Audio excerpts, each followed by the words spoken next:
Welcome to Rock Memorial Field, home of Rock Memorial. Appreciate everybody being on. Jefferson County Baseball, we are back. Jeff Whitener. We're back.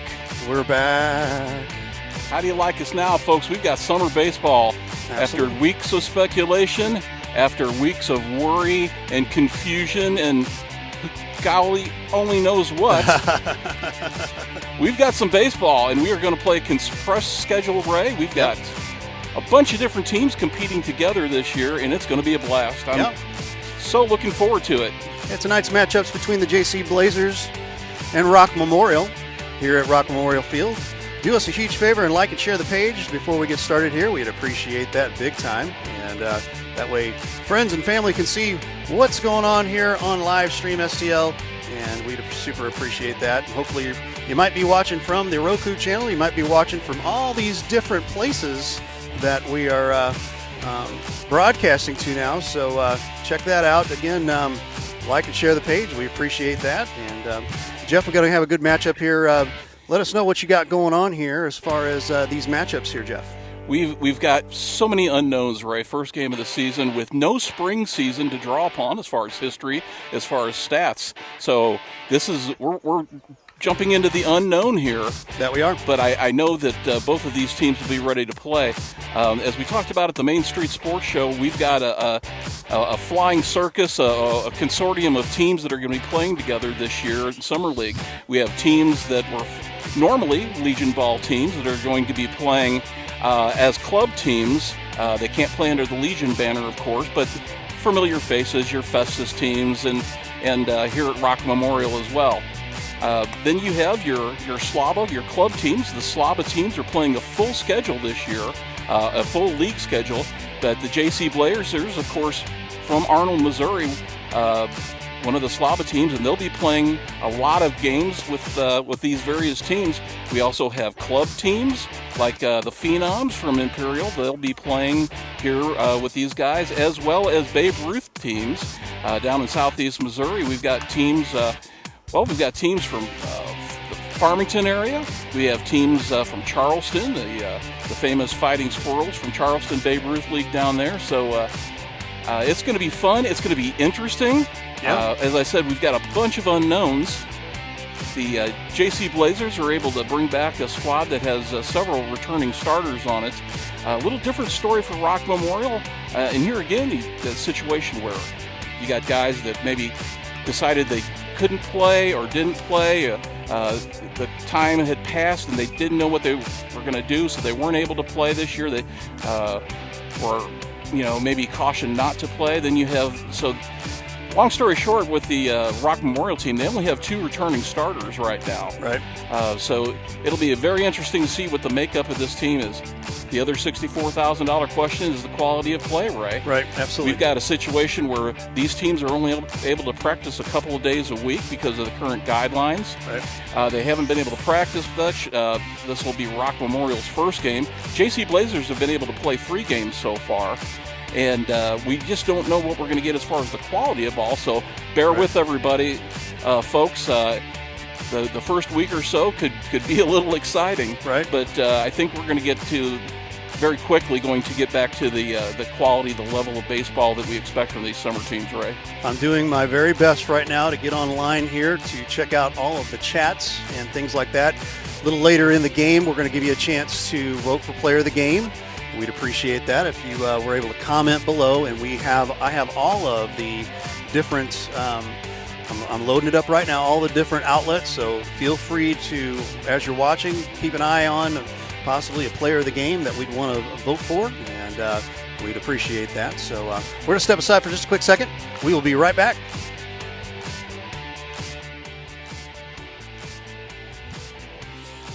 Where's the game? Where's the game?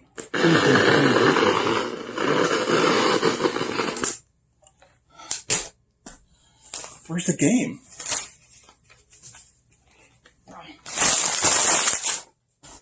There's the game.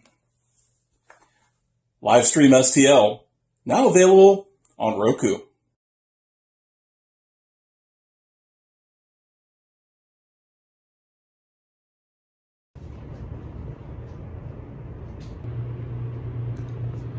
I wonder what Coach Jarvis is up to.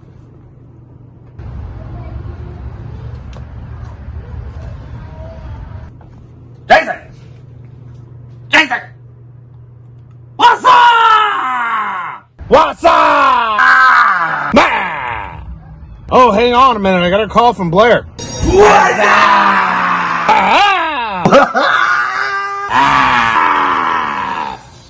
What am I doing? I'm sitting here watching the Coach's Box.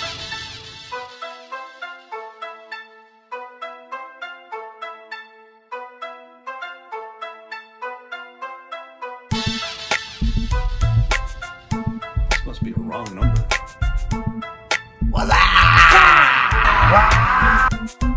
Hey guys, it's Jeff Kettlehut, owner of Kettlehut Smokehouse and proud sponsor of our regional youth baseball program. Come on in before or after a game for some of the best barbecue in the area. We can feed the whole team or have us cater your next party. On 6167 Crystal City, Kettlehut Smokehouse, hands down the best around.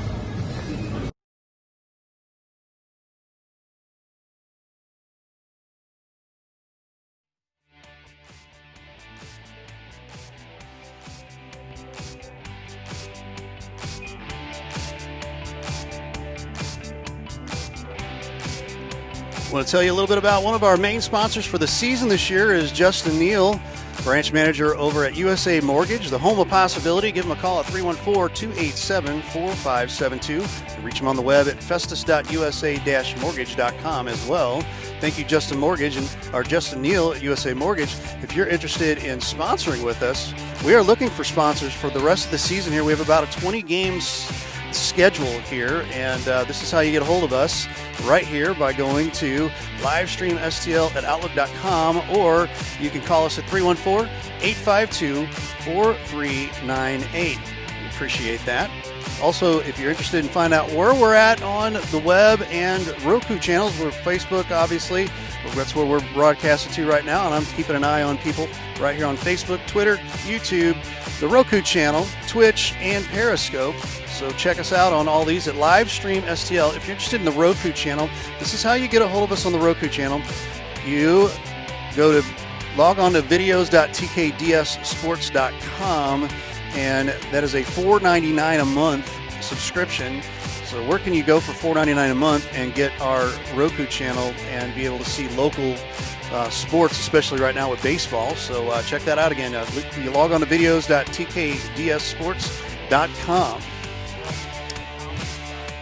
Say that again, Jeff. And where else could you get the comedy stylings of Chris Miller, That's Riley true. Blair, That's and Jason true. Jarvis? That's true. And if you haven't checked us out, check out the Coach's Box. We've moved that to Mondays at 7 o'clock. So this Monday, we will be right here on Livestream STL for the Coach's Box. Chris Miller, Jason Jarvis, myself. Matt Schutte has stepped away for a bit, but we do have a special guest, and we'll just leave that for people to hang on. The new coach will be joining us along with Riley Blair. So the Coach's Box, call it like we see it. And you saw us, so also on Thursdays, you'll see us from time to time, pending baseball. Main Street Sports with Jeff Whitener and myself here. That is on Thursdays at 7 o'clock normally. So stay tuned for those times and dates, and we'll get that information out to you when we can. Again, do us a huge favor, like and share as we see the coaches coming together here and about ready to do the lineup cards. And we're going to give up the lineup here. We weren't able to get the lineup on graphic real quick, but I will. We'll give the visiting JC Blazers. For the visiting JC Blazers, right? We have leading off number 46, second baseman Kieran Fagan. I'm sorry if I butcher that name. Let us know in the comments if you're watching if that is the proper pronunciation. In left field, batting second, number 16, Johnny Daffron. He's followed in the lineup by the pitcher, number 11, Dylan Carlton. He's one of the emerging staff aces for the Blazers this year. In the cleanup spot, it's number 9, Brennan Montgomery, the third baseman. He's followed by the designated hitter from DeSoto, number 2, Cameron Brooks. Batting behind him in 6th, Jack Mickle, the first baseman, number 26. He's followed in the lineup by number 7, Zach Popkin, the catcher. Jacob Cordovant will bat next. He's the shortstop. And number 29, Chase Bloomer, the center fielder, starting out very well this season so far in the first 3 games, hitting-wise. He'll be batting, or number 6, pardon me. And then finally the right fielder, Gabe King, number 27, will be bringing up at the rear in the lineup, Ray. For the home team, Rock Memorial Club, we have the leadoff batter, number 55, Ricky Wallace. He's the second baseman. He will be pushed along by the catcher, number 24, Hunter Ward. Batting third, third baseman, Cooper Thomas. In the designated hitter position, number 10, Trent Harris. Batting fifth, number 27, Truman Ward in center field. He will be followed by the shortstop, number 7, Nolan Estepare. Number 22 in the lineup is A.J. Sigmund. He'll bat next, and he plays right field. He'll be followed by Shannon Dowd, the left fielder, number 11 on your roster. Batting eighth, Eric Stretcher, the first baseman. And then finally, batting ninth, the designated hitter, number 10, Zach Austin. On the mound for Rock Memorial, the Grandview Eagle product, Ethan Mollard will take care of things in the pitching department. So there are your lineups for you. We'll talk a little bit more about these players as the game goes on, Ray. Pretty night for baseball. It was warm today, but it's going to cool off pretty nicely here. Currently 86 degrees. We are in the comfort of our, what do we call this? The shelter. This is the new live stream netted tent to where we do not get mosquitoes. We'll take some pictures and post them as the game goes on of us inside our beautiful shelter here. We will try. But it's currently 86 degrees here in Imperial, Missouri. Right now, very little wind to speak of. If you've ever been to the Rock Memorial Field, the field itself, we're set up on the third base line. Yep. The field itself faces northeast. And, of course, the Rock Memorial Field, been around for a long time, Ray, and one of the features of the field is in the power alleys all the way across the center, you've got a slight incline, a hill out there, much like they had down in Houston the last few years. They finally removed that hill. I did not know that. Ethan Mollard taking his warm-up tosses. Rock Memorial in the navy blue tonight with the white pants. JC Blazers in their custom gray pants, light blue jerseys with the dark blue sleeves, white numerals. Both teams looking very snappy.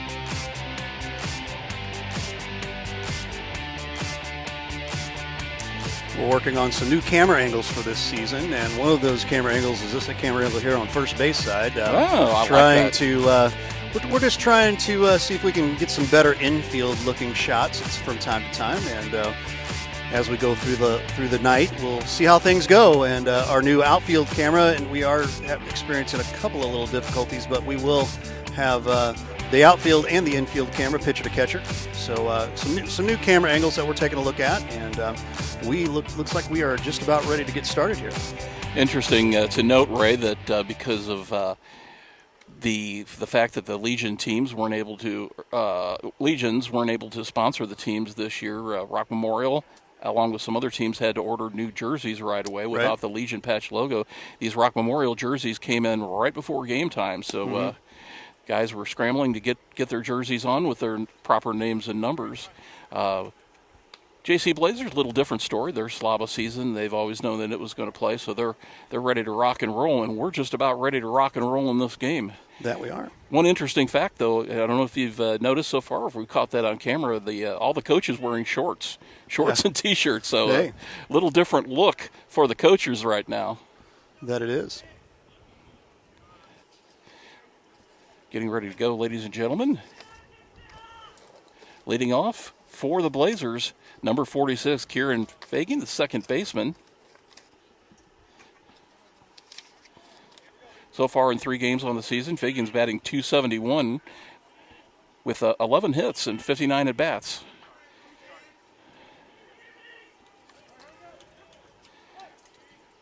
He will be a senior this coming year at Sigmund High School.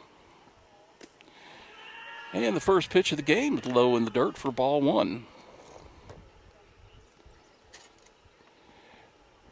Beautiful night. The shadows starting to come across the field. It won't be long before we have the lights on.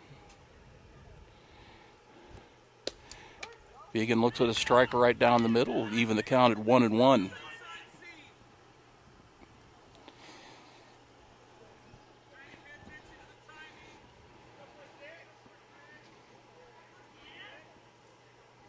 Mollard fires, another pitch low, 2-1.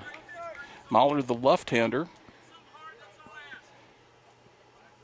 You heard the coach say it's something hard. Sounds good, right?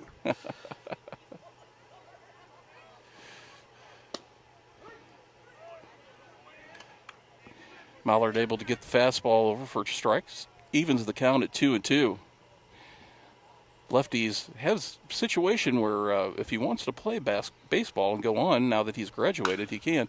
There's a shot into left for a base hit.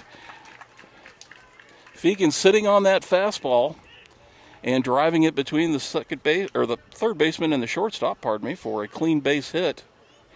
We have one on now, no outs, and that will bring in the left fielder, number 16, Johnny Daffron. Johnny Daffron is a junior this year. He's a Northwest Lion product. Big right-hander, right-handed batter. And he looks at a fastball high. 1-0.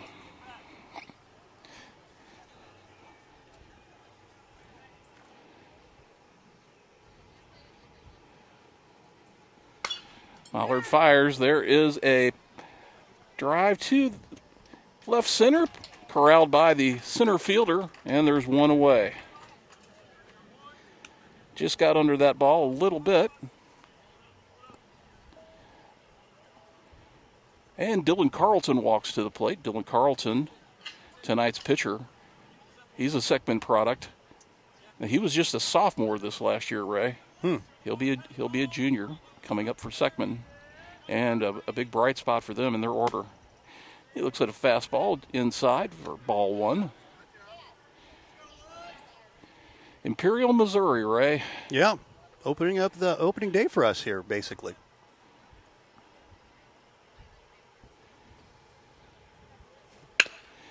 There's a little late on that. Get around, foul ball down the first base line. I'm sure it's good for you to be out here calling us, correct? Oh, it's much better than sitting home wondering what we're going to do. Exactly. That is for sure.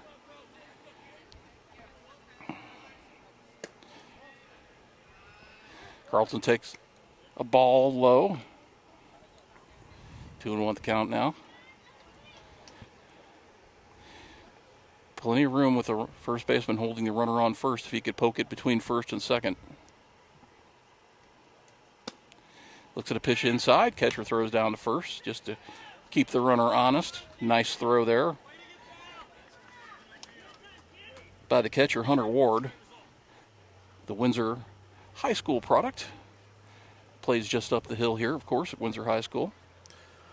We saw a pretty good cloud of rain come through here, but missed us. And now see there's a soft liner off the inside of that. And, ball was thrown away. They tried to double off the runner at first base, but it does, luckily for Rock, hit the fence over there, does not go out of play, and they're able to keep the runner at first.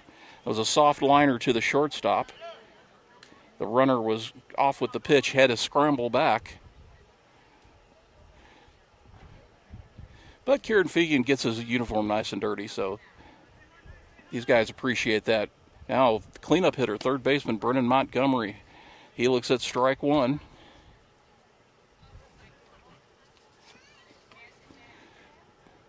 Montgomery so far a healthy .429 on the season, Ray.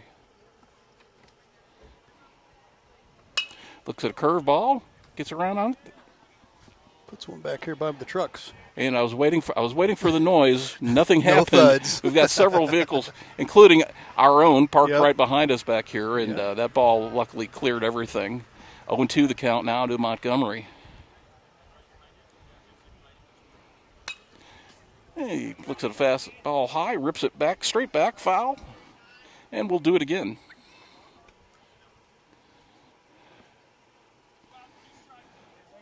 Here's a trivia question. We're going to throw this out for our viewers, Ray.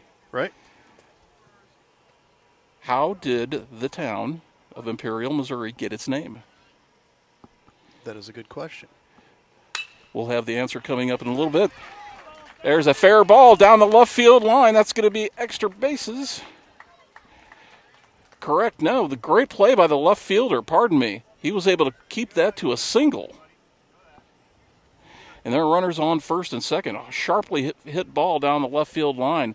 And a very good job there by the right fielder, A.J. Sigmund, get that ball back in and keep the runner at second.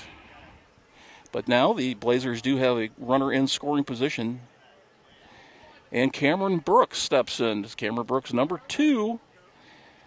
Cameron, the DeSoto product. This is his first outing with the team. We've certainly seen him quite a bit during the high school season, Ray. Mm-hmm. 2 on and 2 outs here at the top of the first.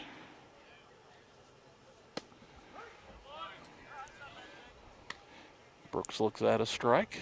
Got some folks on the Facebook waves here saying hello. Steve Montgomery, thank you so much. Blake Eisenbikes, Minnie Schultz, Justin Duncan, Mike Rupp, and others. John Roop, one of those as well.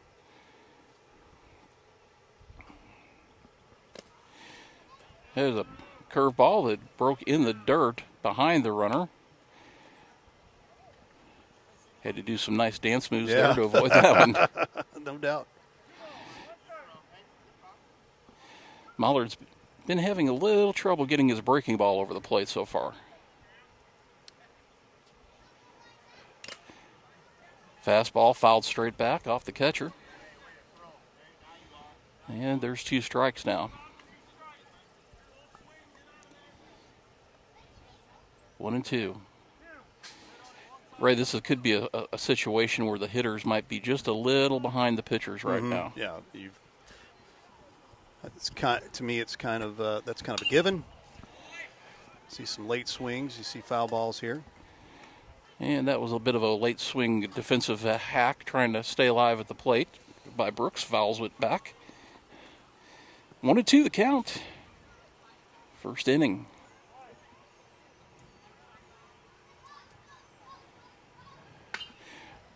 Breaking ball held up. Slow roller is short. He's got to throw quickly, and he gets the runner. Nice throw across by the shortstop on a very slow rolling ball. He couldn't charge that because of the runner coming from second to third. He had to wait on it. Good play. Hey, we're going to the bottom of the first here. 2 hits, no runs for the Blazers. You're watching live stream STL Baseball. Where's the game? Where's the game?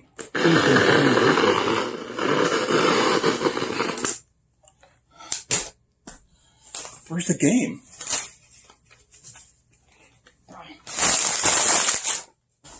There's the game. Livestream STL, now available on Roku.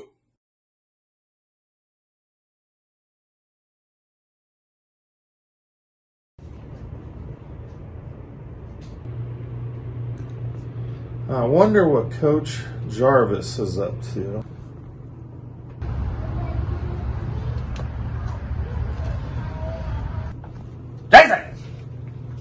Jason! What's up? What's up? Man! Oh, hang on a minute. I got a call from Blair. What's up?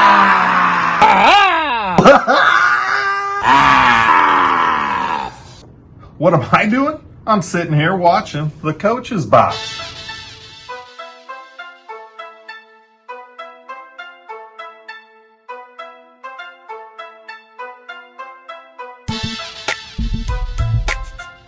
This must be a wrong number.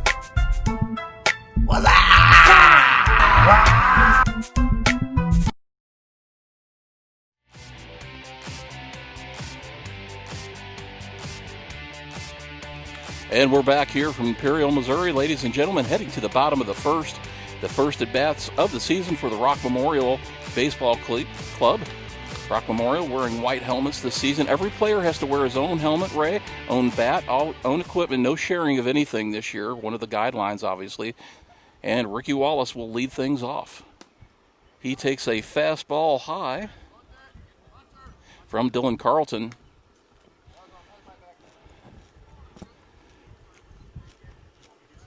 Dylan Carlton's pitched 4 innings, 1-0. Struck out 8 and has walked none so far. Ricky Wallace will get a look at him here. Lefty versus lefty tonight. Pitch just inside off the plate.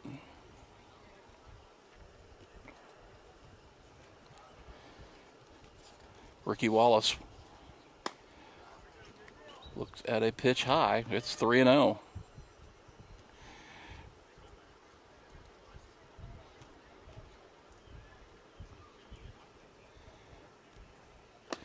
And he takes strike down central.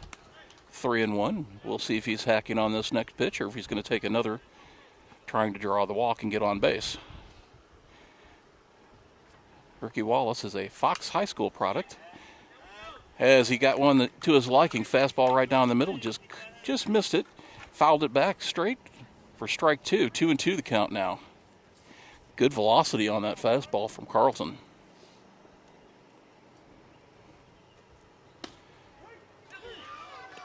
And he gets him on the fastball on the outside corner for the strike. And there is one away now, and Hunter Ward will come to the plate. Hunter Ward, the catcher. Windsor High School product. Hunter Ward's older brother, Cale, who's also a Windsor product, is on the coaching staff this year for Rock Memorial.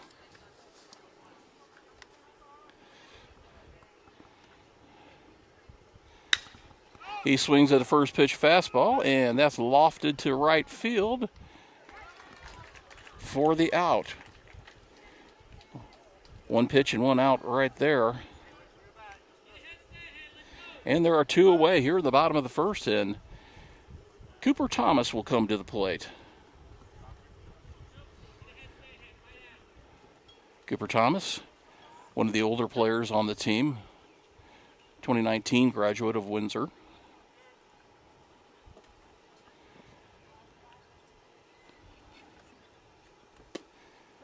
And he looks at a strike inside at the knees. Turns as if to say, Mr. Umpire, are you sure about that? Right. Off-speed pitch right down the middle. Whiffed, and Carlton's starting to get into a groove already here in the first.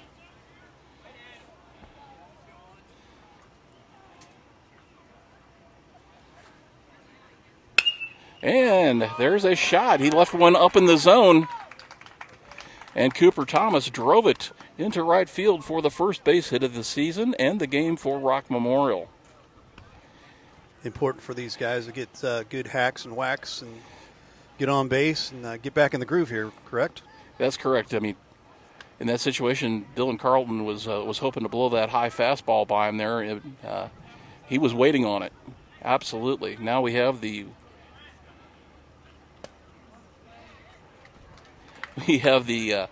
cleanup hitter, Trent Harris, the designated hitter for Rock Memorial. They say he went around on that off-speed pitch. He's quickly 0-1. Looks at a fastball down the middle. That's definitely some low mid-80s velocity right there, Ray. Good for these pitchers to start stretching out as well. You know, we spoke to the coaches on the Main Street Sports Show yesterday about how they would be using their pitchers and subbing them in. Obviously, you can't stretch these guys out too far yet in the season. Mm-hmm. They throw down, but it's not necessary. Trent Harris looks at a called strike 3, and we're out of the bottom of the first. 1 hit on and no runs for Rock Memorial. We're going to head to the second, Ray. We're scoreless here in Imperial. You're watching live stream STL Summer Baseball on DIAMONDCAST. what you guys do for Jefferson County sports, it doesn't go unnoticed by the coaches in all sports. Yeah, all I appreciate sports. that. You know, I have a lot of friends that are head, basketball coaches, and I've been, of course, around Jefferson County all my life and followed all kinds of sports, even before I got into the coaching. So what you guys do to help promote it with the kids is unbelievable, and we appreciate you guys. Yeah. For you guys to take your time and what you do is awesome. Just awesome. Yeah, we try, we work hard, and we think they deserve it. The kids deserve to be able to be seen, and if we can turn out kids in the community to better them, get them in college, and make them a better citizen, that's the key.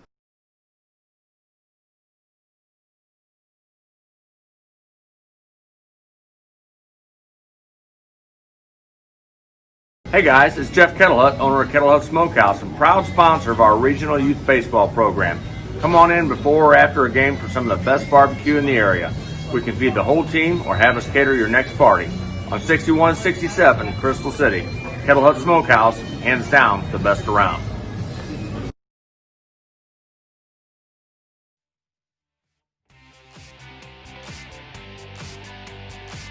And we're back here live from Imperial, Missouri, top of the second, and we are ready to go.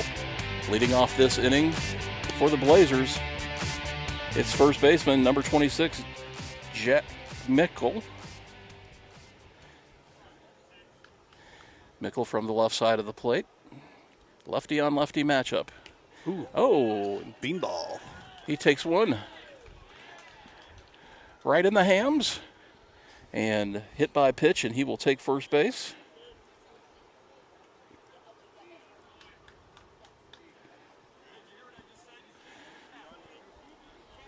And striding to the plate now, the catcher, number 7, Zach Popkin. 1 on, no out.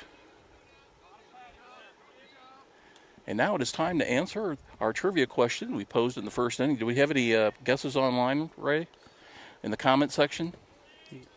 You have to tell me the question again one more time. The question was, how did the town of Imperial, Missouri, get its name? That's a good question.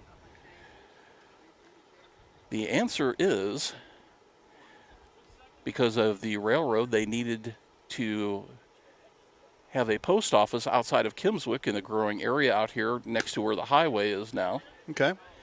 They needed another post office. Didn't have a name for the team. The only business in the area that wasn't agriculture at the time was a clock company. Okay. And that clock company was called the Imperial Clock Company. How about that? And, the more you know. The more you know. The Imperial clocks, every once in a while, you'll see them out there still. They come up. But they were a clockmaker for quite a few years in the area. So that is how the town of Imperial, Missouri got its name. There you have it. There you are. That Botkin looks at a strike at the knees.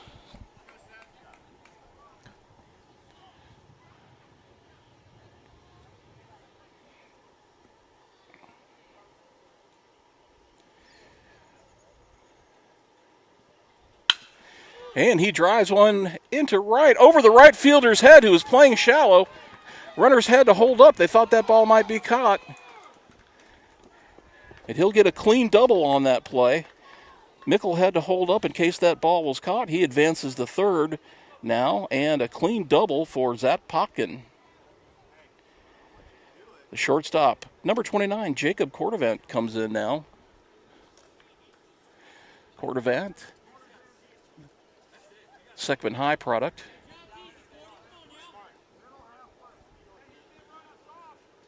Just graduated this last year.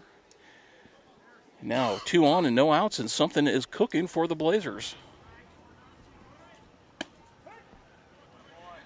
First pitch strike by Ethan Mollard.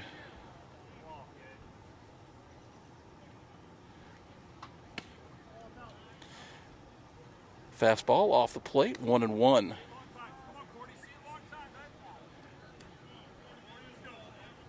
There would be a time this time of year where you may think this might be a good opportunity to squeeze, Ray, but these players haven't practiced a lot. Yeah, exactly. And I wonder if the fundamentals are in place right now. Right, exactly. See Jordan Duncan on the line. How you doing, Jordan? Saw him today out at the Waits Financial Golf Tournament. Great time out there. Appreciate Brian Waits, one of our sponsors here as well.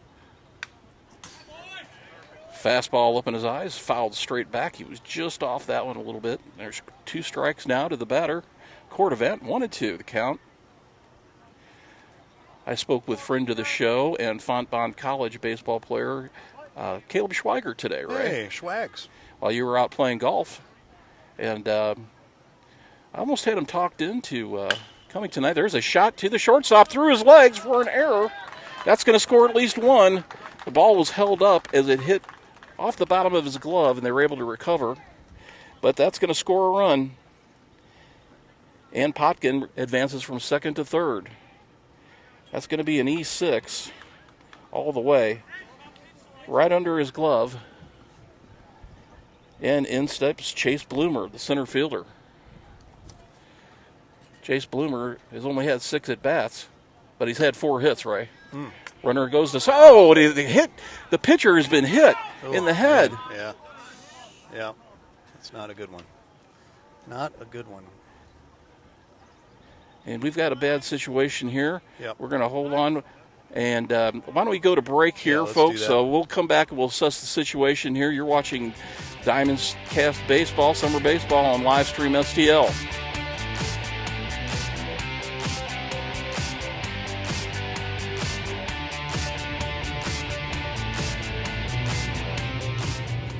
I wonder what Coach Jarvis is up to.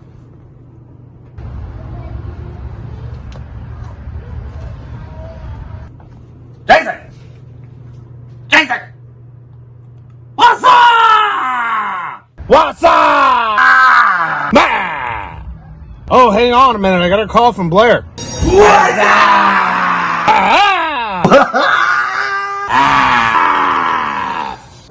What am I doing? I'm sitting here watching the coach's box.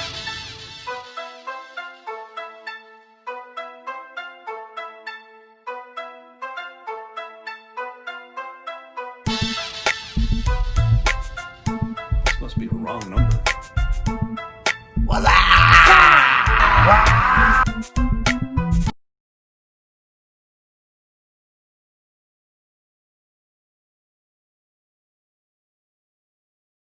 This live stream SDL has been a huge asset for Jefferson County sports, in my opinion. I mean, getting these athletes the camaraderie that they're out there and people can see them. I mean, to be honest with you, I got a call from a coach yesterday about one of my athletes that said that they saw some of her games on live stream SDL. Awesome. So, I mean, that right there instilled to me that this is important. You know, this is important for those kids. And so, you know, I think it's great, and I wish you guys the best. You know, and if you're out there and you want to sponsor, this is a great opportunity for you know, kids to support kids of our local kids and get them support and get them acknowledgement out there, because we have a lot of great athletes in this county. Well, we appreciate that. And at the end of the day, our mission is much the same as your missions, coaches, to help shine a light on these kids. And get them exposure and get their name out there and help them. And if they can advance, they're better off, we're better off as a community, and that's why we're here.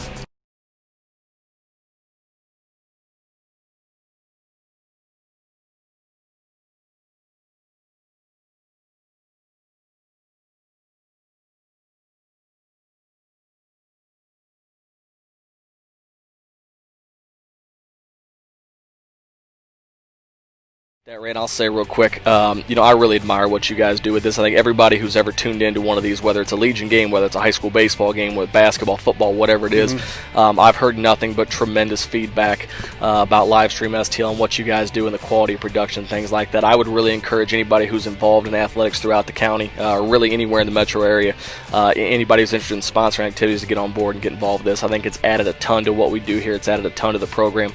You guys are a class act. You're committed to doing things the right way, and we really appreciate that.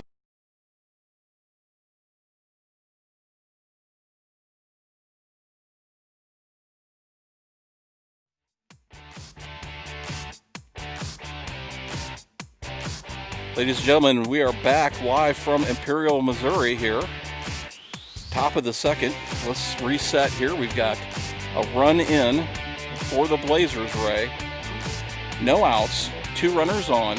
Yeah. And we are very pleased to report that the pitcher for Rock Memorial, Ethan Mallard, was able to get up and walk off the field under his own power.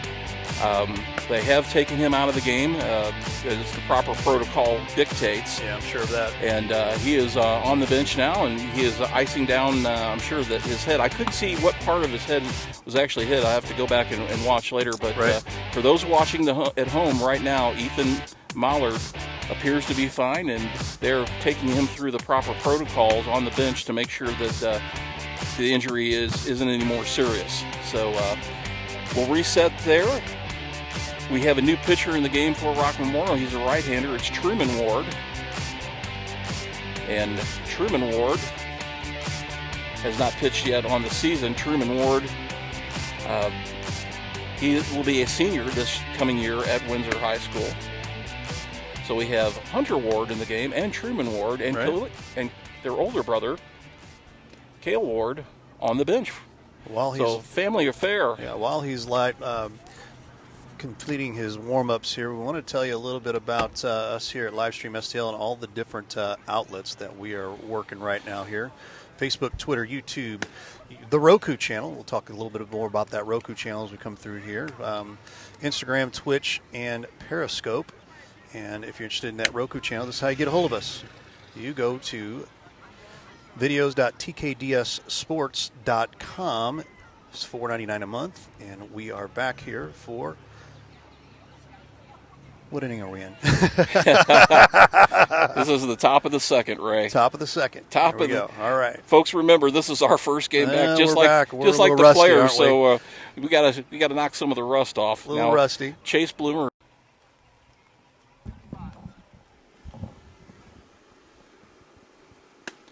And he rears back with a fastball for strike 3.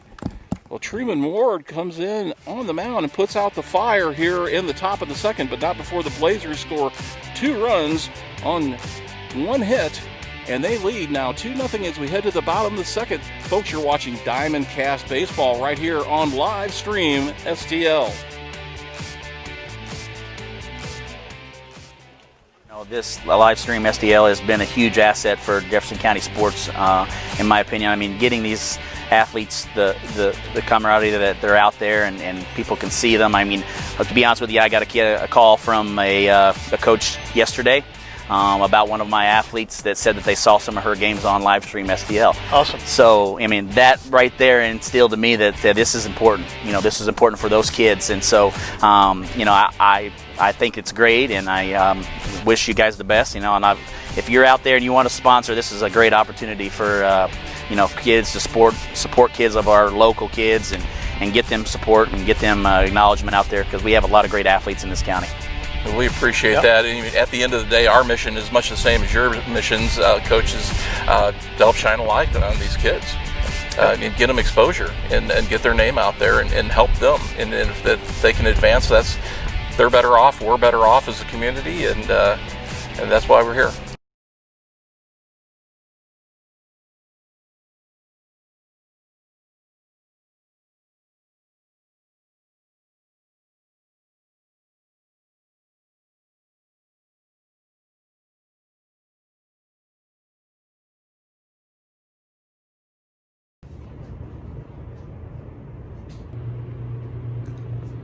I wonder what Coach Jarvis is up to.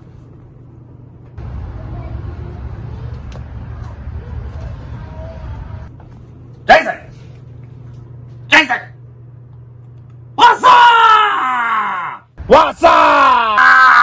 Man! Oh, hang on a minute. I got a call from Blair. What's up?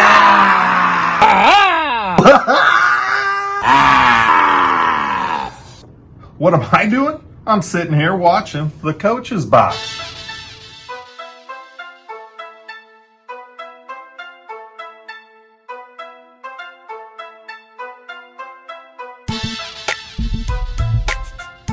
This must be a wrong number. What's up?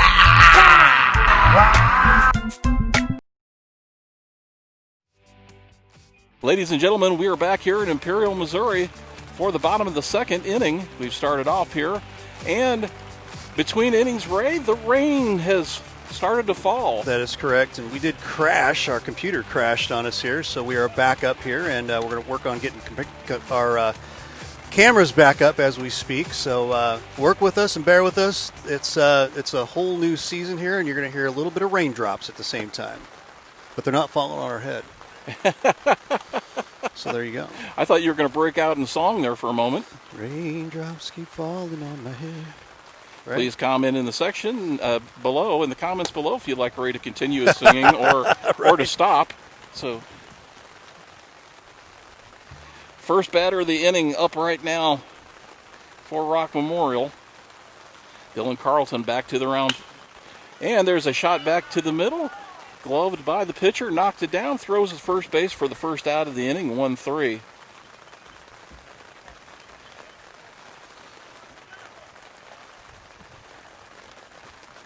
And in steps Nolan Estepare for the first time today. Nolan Estepare, the shortstop. You'll hear me call his name quite a bit just because I like the way it rolls off the tongue. That's right. I know you mentioned that.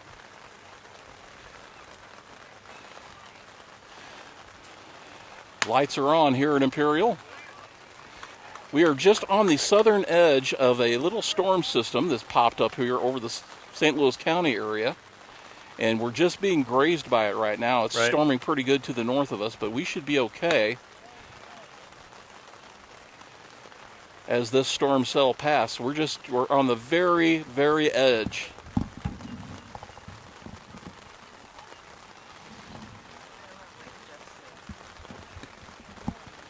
Ball outside. Players working through the rain right now. So this first game of the season.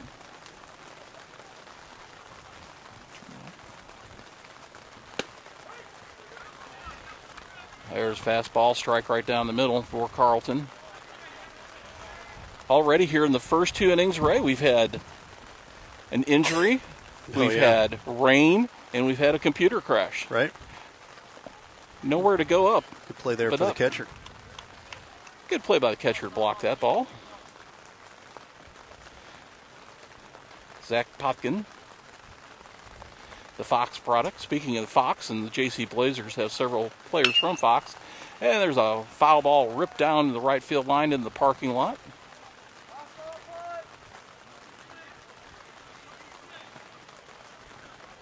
But we will be at Fox this year, a new venue for us, the home field of the JC Blazers. There's another fastball and another big foul, big hack there by Estepare. Estepare in the running for one of my favorite players of the season so far, Ray, solely based on the fact that he's got beautiful stirrups on the uniform. I'm a big stirrup guy. We talked about that with Zach Bone. I think we're going to have a stirrup game. Talking to him a couple days ago here for Main Street Sports, I should say. I'm sorry. That's correct. Estepare there with the we're able to fight that breaking ball off nicely and foul it back. Mm-hmm. And we're getting a little moisture now as there's a gust front coming through our area right now. Things are going to cool off a little bit. Wind change direction. There's a slow roller down third. That's a fair ball. Bounced over to first. First baseman can't come up with it. And I think he might have beaten the throw anyway. I'm going to give him a hit on that, Ray. How do you feel about that? I agree. If I was the official scorer, that's what I'd give him. We're going to give him a hit based on the play, but also based on those stirrups he's got on. Right.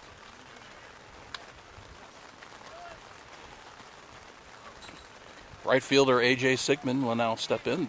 Big, tall, left-handed batter. Again, most of these guys, this is the first time they're seeing in-game pitching. Mm-hmm. Not only this season, but this year for a lot of these kids. Obviously, without spring sports, spring baseball, none of these young men were able to play for their high school teams. Fastball up and in, blew it right by the hitter. Sigmund was late on the swing. One out, one on for Rock Memorial. And he looks at a fastball down the middle once again. 2 strikes now to the batter. Rain continues to fall. The umbrellas are out here at Rock Memorial Stadium. There's a breaking ball that did not break. And at this point now, some of these breaking balls, Ray, when the ball gets slippery, it's going to be hard for them to get the proper grip. Those pitchers are all about grip, you know. That ball just a little low. We are very, very fortunate to be in our live stream STL. I don't know what we call this. We still need to come up with a name. We might just call this the Dome. Because it is like a dome a little bit. Well, Sigmund reaches first, though. 2 on. And here is the left fielder, Shannon Dowd. 2 on, 1 out. And Shannon Dowd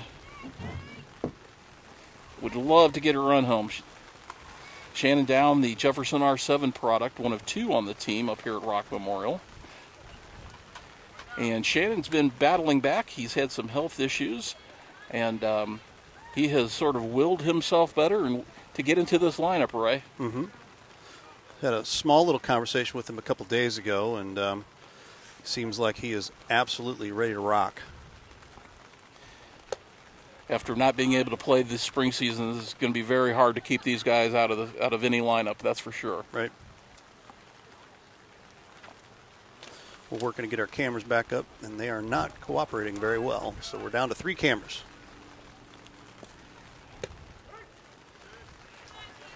We'll let you know we are, we don't ask these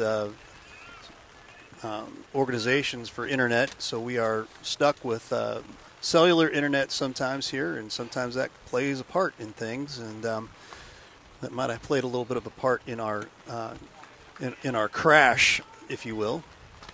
Dowd looks at a very slow curveball, swings right through it for strike 2. 1-2 the count now. And the thing about the internet and network and live streaming, I'm telling you, is that it's only going to get better. This is the most primitive you'll ever see it from a technological standpoint, Ray. So the picture's going to be better. The feed's going to be better. If you go back and watch some of our first game, oh my goodness, it's been an incredible improvement already, not only in the technology and what we can do. Yeah, we've come a long way. We've come a long way. So it's only going to get better, folks. 1-2 the count to Shannon Dowd now, stepping in from the right side, trying to get that run home from second base. There's a ball in the dirt behind the runner, and that's going to go to the screen. The runners will move up. Yeah, that was definitely a wild pitch.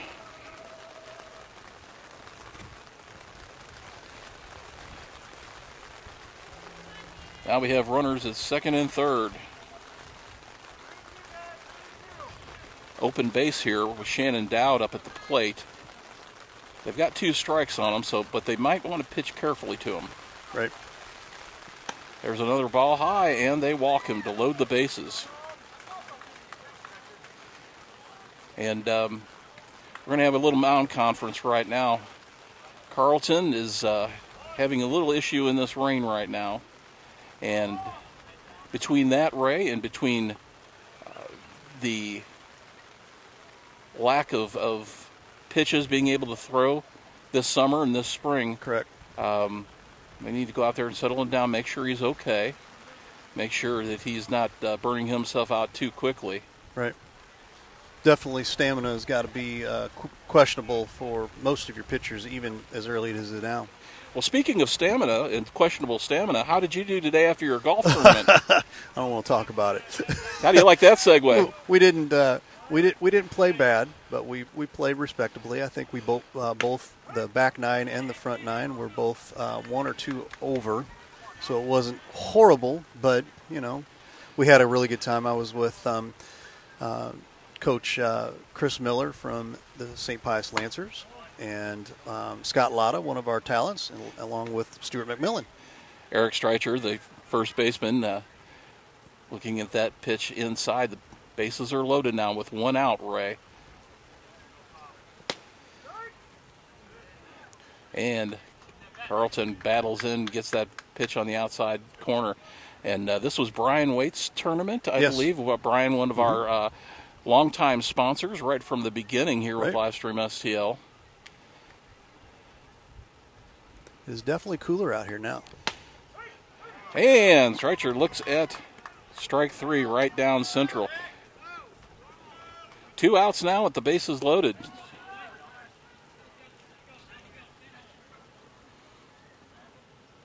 Zach Austin at the plate.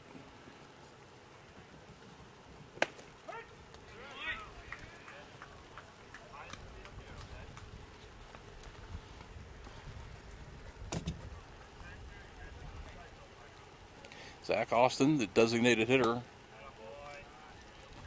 trying to work that count right now into his favor. He'll see if he can sit on a fastball.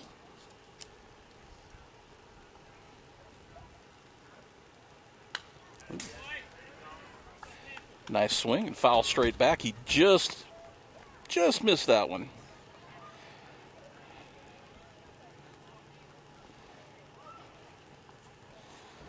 Leadoff hitter for Rock Memorial, Ricky Wallace on deck. He's chomping at the bit to get back out there. Ball high. It would appear to me, Ray, that Carlton, ever since the rain, has been trying to find that control, and I don't know if he's tiring quickly. Right. There's a ball in the dirt. Very nice stop by the catcher, Zach Potkin. Keep that runner at third. Well, it's definitely cooled off here now once that front came through. Mm-hmm. Not that we'll be starting any bonfires soon. No. The rain has subsided, and we should be okay for a while. There's a foul back and a nice hack. We're happy to be joined here tonight as part of our crew by Mrs. Livestream. She is. Michelle Halbrook. Yeah. She's keeping score for us and trying to keep us out of trouble, which is a hard job. There's a walk. Runner advances, but that ball bounced off the plate and bounced over, and that's actually going to score 2 runs. How about that? The ball hit the front of the plate and bounced completely over the backstop, and that is a walk that scores 2 runs. You figured that a walk, a pass ball. And now there's some discussion going on here. Okay.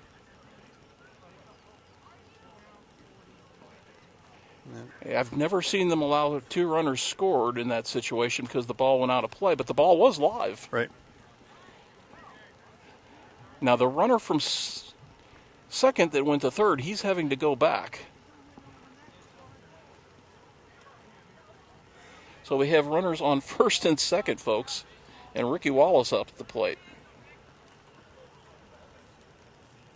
Umpire's going to come back up here and double check it with the,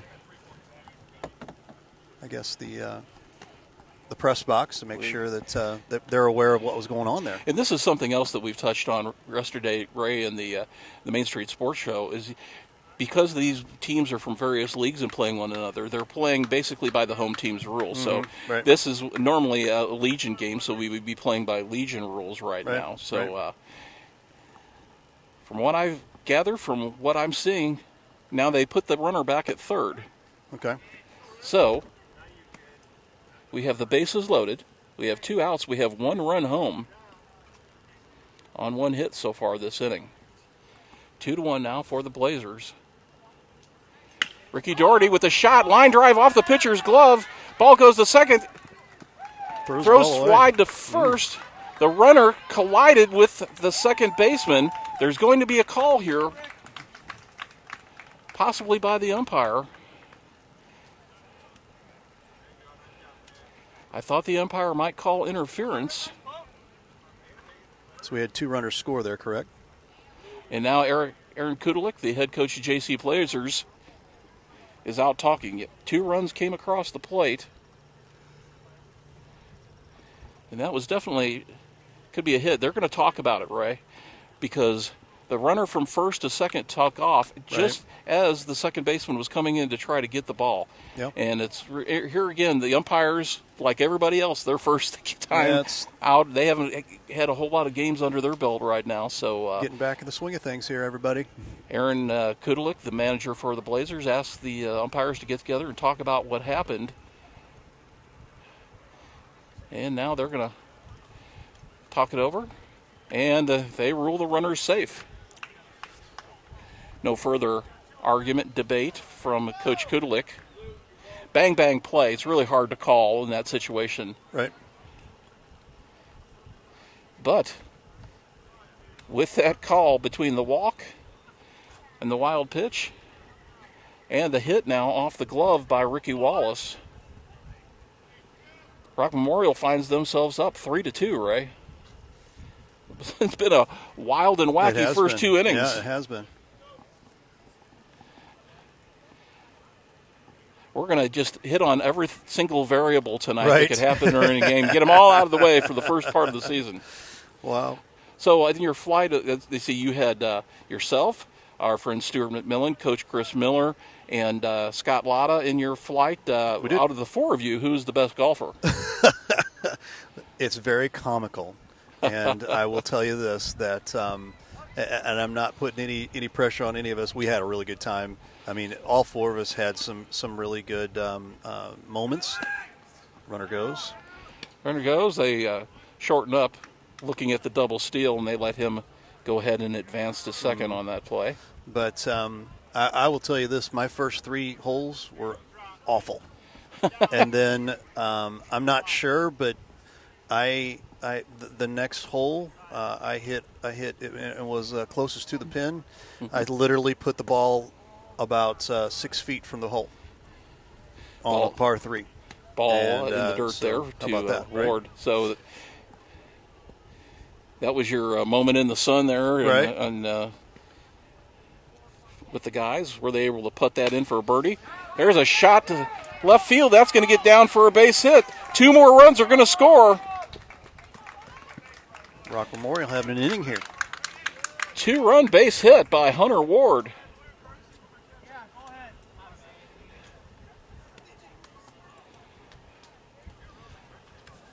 Courtesy runner coming in at first base for Rock Memorial. That's Danny Ward. Mm-hmm. We've worked now to get all of the Wards into the game already here in the first 2 innings. No, we had a really good time. Appreciate Brian Waits having us out there for Special Olympics, a very, very worthy cause, and he always does a great job. I think he had one of the biggest groups, obviously, with COVID-19 going on, and, for the most part, lots of sponsors out there for his golf tournament, and I'm sure he appreciates that, and like I said, does a really great job for Special Olympics there. Well, Brian, not only a friend of the show, obviously, and a big sponsor of high school sports here in Jefferson County, but obviously works hard to give back to the community as well. Right. Looks like we have a new pitcher. We do have a new pitcher, Ray. I'm glad you brought that up. Oh. He is number 2 on the roster. And let me see if I can find him.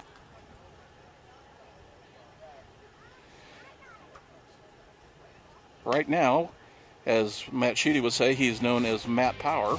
Max Power, as you go. Max Power. I like it. We're going to step away as he warms up here. We'll be right back.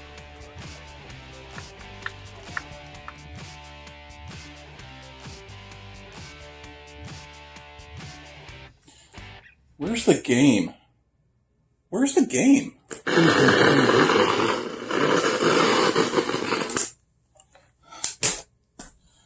Where's the game?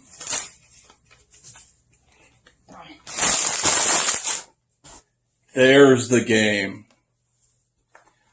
Livestream STL, now available on Roku.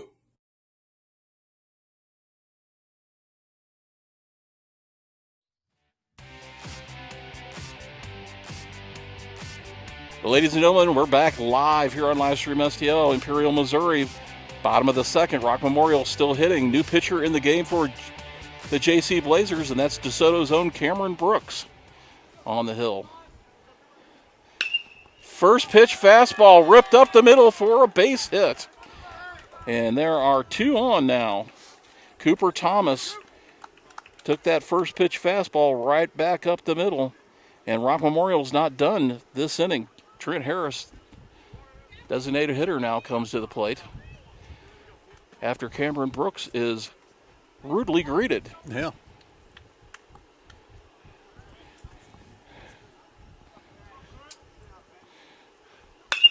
And there's another first pitch hit. That's going to go into the gap between the players. That's going to score 1 run. Here comes the other runner down from third. He's going to score easily. And a 2-out double for Trent Harris. Rock Memorial has batted around, and they've scored 2 more runs to lead 7-2. Having an inning here. And we're only in the second? Both batters, we're in the bottom of the second. Bottom of the second, how about that?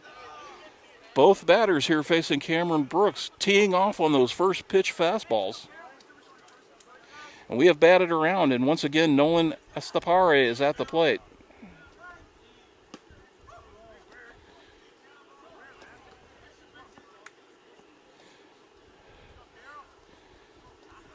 Estapare takes a pitch.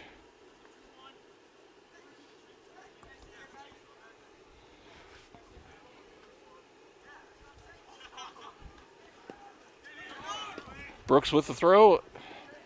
That eludes the catcher, and Trent Harris will move up on the pass ball. I have a runner at third and 2 out now. Rock Memorial trying to get more.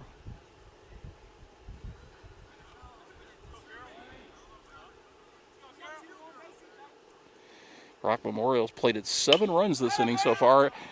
And there's a soft liner to second to end the inning, but not before. Rock Memorial scores 7 runs on 5 hits, Ray, and they take the lead 7-2 over the JC Blazers. We're coming right back with more DIAMONDCAST Summer Baseball here on Livestream STL.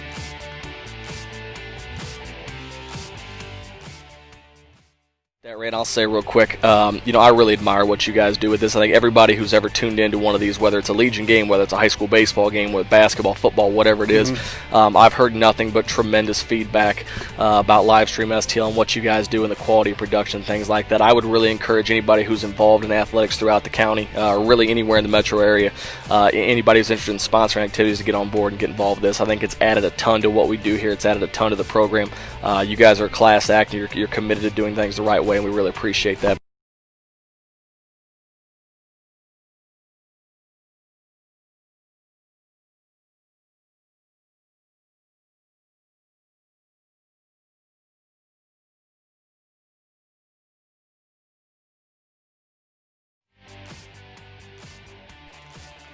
I want to tell you about our great friend Justin Neal, our main sponsor for our DIAMONDCAST baseball season here. We appreciate Justin. Give him a call, 314-287-4572 or festus.usa-mortgage.com. And if you're interested in sponsoring with us, love to have you on our broadcasts here, sponsor your business with us. You just give us a call here at 314-852-4398 or live stream STL at Outlook.com. If you're interested in our Roku channel, this is how you get a hold of it. $4.99 a month. You log into videos.tkdssports.com. That is the TKDS Sports Network as we jump right back here into our next inning. Rock Memorial brought the rain here the last inning, and it's bringing the rain again to us. Is coming down. We're just skirting again the southern edge of this system here, right. So it shouldn't rain too long. But we're into the top of the third now. JC Blazers looking to climb back in this game. Leading off is the third place hitter here, Dylan Carlton.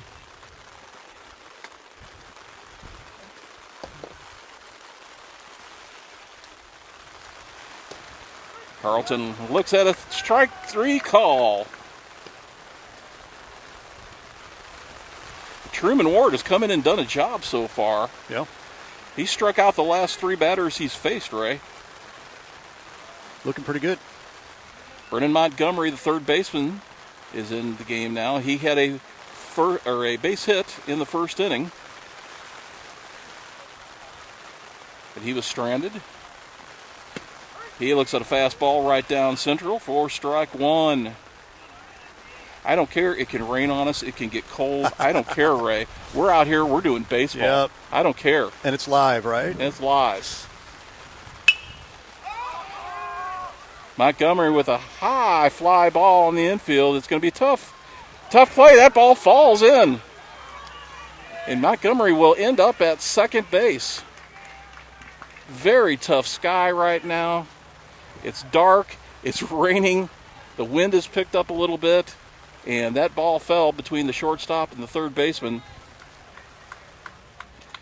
We're going to go E6 on that one, as the runner ends up at second base. Yeah, getting some rain on the camera, but we're going to stick with it as long as we can. Cameron Brooks steps in now pitching for the Blazers. He grounded out to the shortstop in the first. 0 for 1 on the game.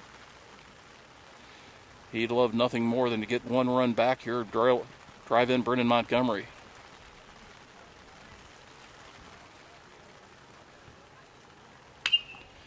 Breaking ball, waited on it, but fouled it back. Timing just a little off on some of these batters right now. And that's to be expected.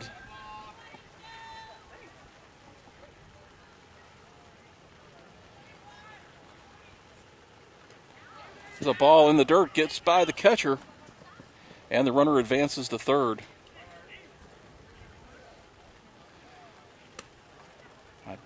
We're going to score that one a wild pitch. I really don't think that Ward had a chance on that.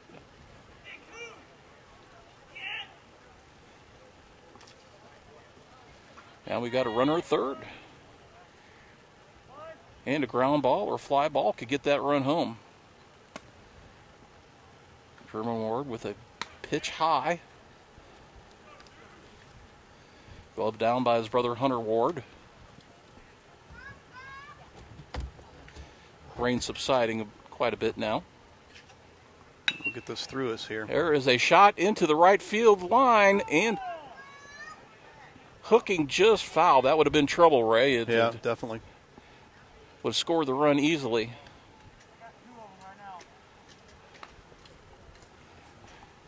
Rain's slowing down, but I tell you what, even with the lights on, very dark sky right now here for the hitters and for the fielders, Ray. Yeah. And I don't know if the lights have come on full power yet or not, but it seems very dark in my opinion. Right. Well, it could be that we're in the screened-in room here, too. Or it could be that we're in the screened-in room here, too. Ooh. Strike 3 right down the middle. With the fastball, had the hitter fooled. That's 4 strikeouts of the last 5 batters. In fact, Truman Ward has struck out 4 of the 6 batters he's faced so far. Mm-hmm.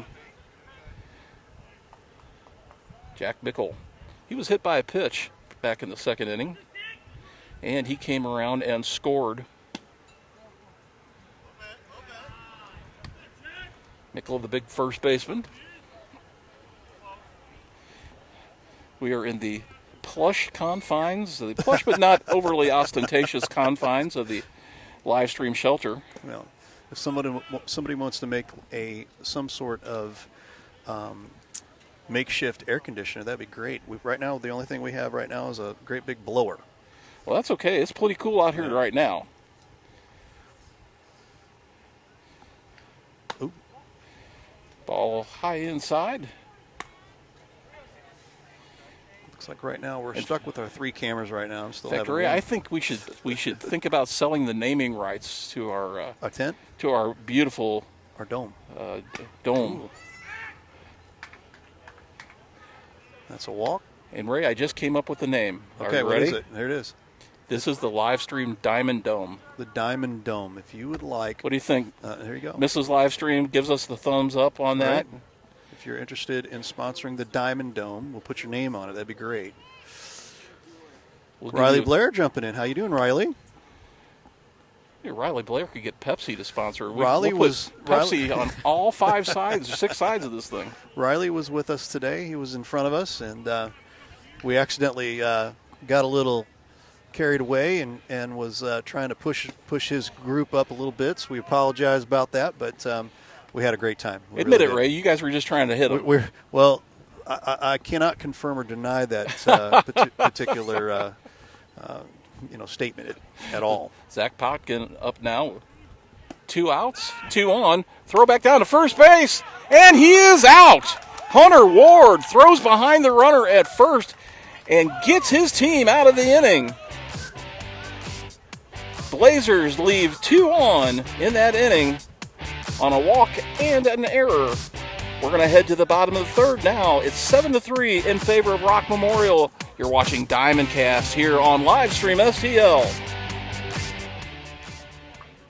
This live stream SDL has been a huge asset for Jefferson County sports, in my opinion. I mean, getting these athletes the camaraderie that they're out there and people can see them. I mean, to be honest with you, I got a call from a coach yesterday about one of my athletes that said that they saw some of her games on live stream SDL. Awesome. So, I mean, that right there instilled to me that this is important. This is important for those kids. And so, I think it's great, and I wish you guys the best. And if you're out there and you want to sponsor, this is a great opportunity for kids to support kids of our local kids and get them support and get them acknowledgement out there, because we have a lot of great athletes in this county. Well, we appreciate that. And at the end of the day, our mission is much the same as your missions, coaches, to help shine a light on these kids. And get them exposure and get their name out there and help them. And if they can advance, they're better off, we're better off as a community, and that's why we're here.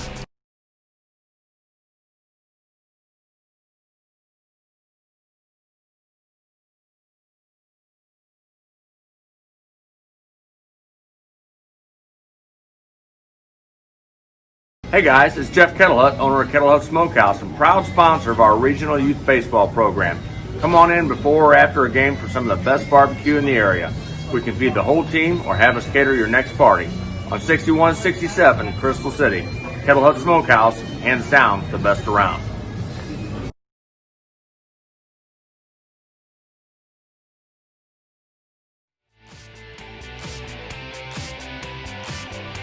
Ladies and gentlemen, we're back here live from Imperial, Missouri, headed to the bottom of the third. It's 7-2 right now in favor of Rock Memorial.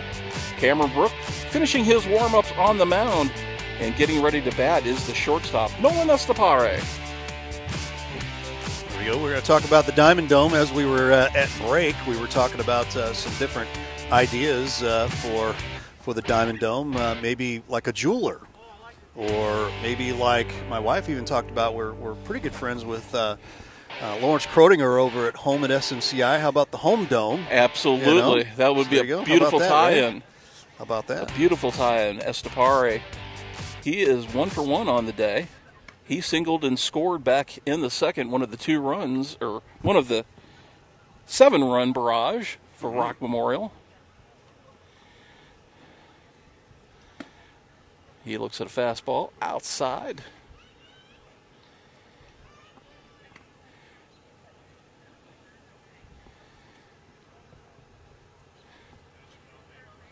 Folks in the stands are trying to keep themselves wrapped up right now. The cool front came through. Estapare swings right through that pitch for a strike. It's definitely sweater and jacket weather right Almost, now. Right?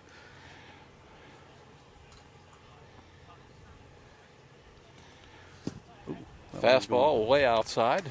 Going to the backstop there.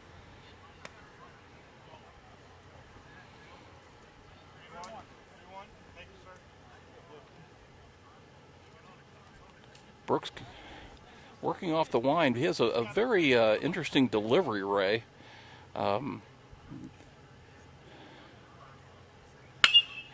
There's a foul ball down the right field line. Out of play.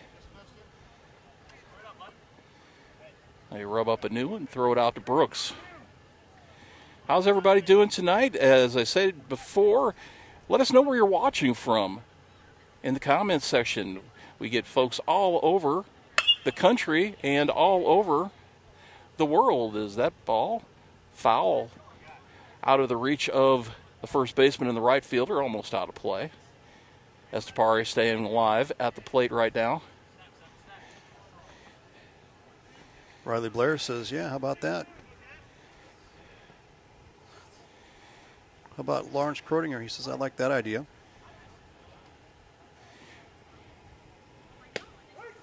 Ooh. Estepare takes that fastball in the outside corner, and he goes down looking. One away here in the bottom of the third. A.J. Sigmund steps in. A.J. Sigmund started things off with a walk. Got folks answering your question here. Melinda Moore from Ephesus. Terry Good from Cedar Hill. Thanks for watching.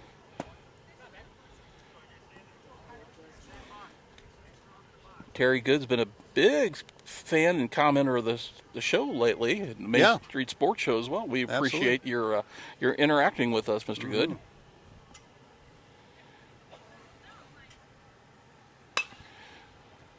Curveball popped up on the infield. Third baseman calls for it, and that's out. And there's quickly 2 outs here in the third.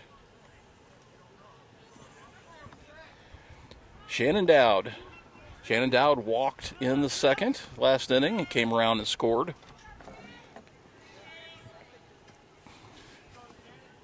Dowd fell behind 0-2 quickly in the last inning, but was able to battle back and earn a walk. Riley's telling us it's 88 degrees there still. It's probably not. It's probably 66 degrees here. So, Peevely. Dowd looks at a pitch outside. Kim Black, how are you?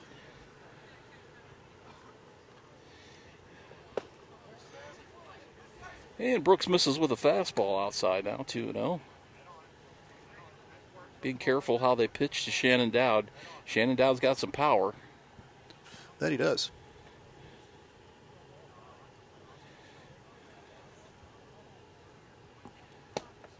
He takes all the way, takes a fastball on the inside part. 4-1. 2-1 the count now.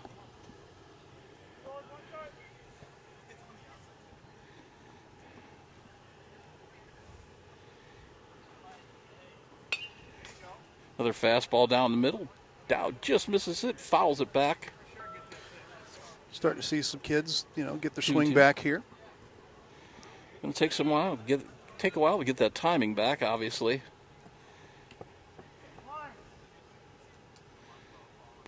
Brooks working quickly. Slow ground ball up the middle over the pitcher's head. Shortstop comes in, gloves, throws out Cameron Book. Nice play by the shortstop of the JC Blazers. Our first 3 up and 3 down inning of the game here in the bottom of the third. We're going to head to the fourth. It's 7-3 in favor of Rock Memorial on DIAMONDCAST here on Livestream STL.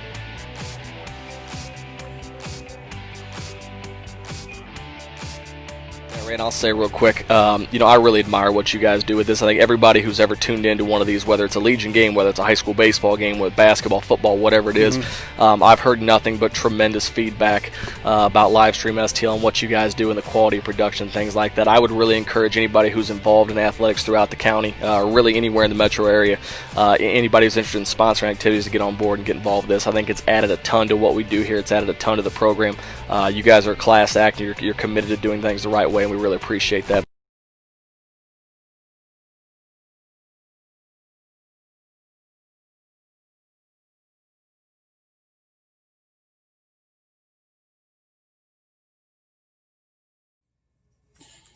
Where's the game? Where's the game?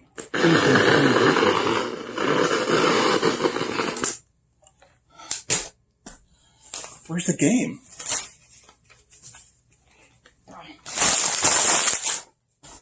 There's the game. Livestream STL, now available on Roku.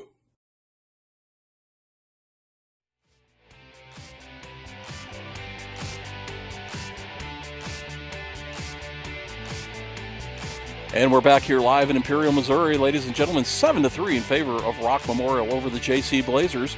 Truman Ward for Rock Memorial back out for his second full inning of work, and he's done a great job so far bottling up these Blazer hitters. But he will deal with the catcher, Zach Topkin. First up, leading off here in the fourth. See some new people on the Facebook waves. Mike Buddy, he was with Riley today. He had a target on his back. I would imagine. Gavin Turley, how you doing? Cindy Johnson, how are you? Potkin looks at a ball low here. Potkin had a double back in the second inning that scored Zach Mickle for the first run of the game. Ooh. There's a ball high. Release point. You're going to see that. Wouldn't surprise me if you see that in the next 3 weeks, just to get in the swing of things here with release points and especially balls with in the dirt and stuff like breaking that. Balls and off-speed stuff. Another pitch high here. And here again, you have to wonder now that we have seen Truman Ward face 7 batters, and he's been going at it pretty hard as he gets one in there. Potkin taking all the way. If fatigue will be a factor, hard to get into a groove right now, right, with everything that's happened as a pitcher.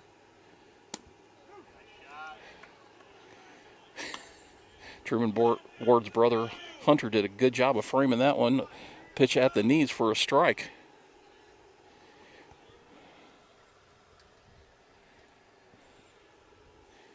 I want to give a special shout out to one of our live stream own watching tonight as strike 3, Truman Ward, he picks up another strikeout. And that is 5 strikeouts in 7 batters now for Truman Ward as Jacob Cordovant steps in. Jacob Cordovant walking a stolen base. I'm sorry, hit it in the stolen base back in the second inning. I want to give a special shout out to a friend of the show and live stream's own Alex Neisler watching on the airways tonight. Hopefully we'll see you in the Diamond Dome here with a headset on soon, Alex. He's not experienced the Diamond Dome yet. He has not had the Diamond Dome experience. Ball 1 to Cordovant.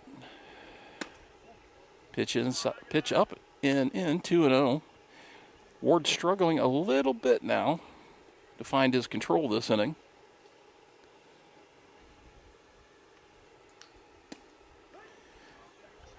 Strike in at the knees. 2-1 to count.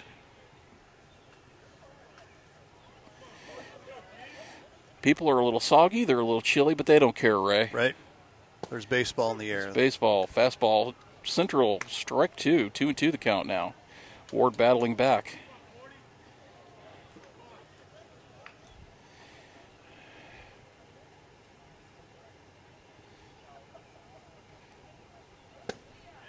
And another strikeout for Truman Ward. He pulled the string on that one.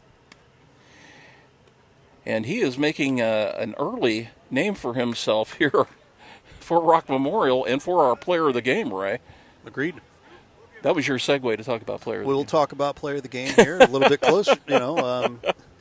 Once we get a little bit closer to that, you'll have a chance to vote for player of the game here probably at about, fifth inning? Sure. Well, we're in the 4th now, so maybe they're on the 5th. Chase Bloomer steps in now. He takes a ball inside. Chase Bloomer, with a sacrifice fly, scored a run, one of the 2 runs for the JC Blazers. Back in the 2nd.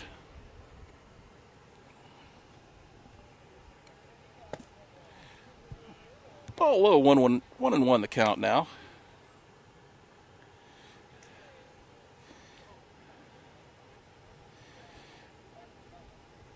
All of these players obviously highly competitive athletes. They want to win desperately.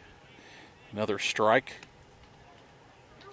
We'll let you know programming-wise here. We did have that blip where we crashed, and hopefully we don't ever have that happen again, but that was kind of a weird thing. But we're going to piece this game together and rebroadcast it a little bit later tonight and upload it back up to Facebook and YouTube especially, so you're able to see it in its entirety.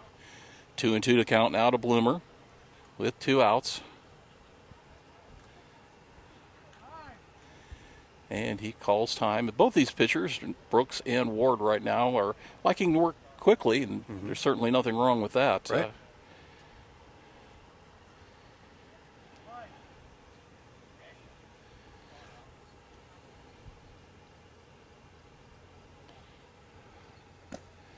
Ball in the dirt. Full count now. Ward runs the danger here of putting a man on.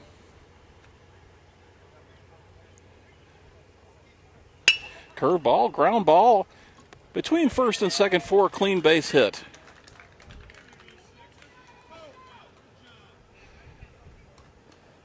Looked like Bloomer was waiting back, almost like he was expecting that curveball, Ray, the way he swung at it, the way he was able to stay back on it.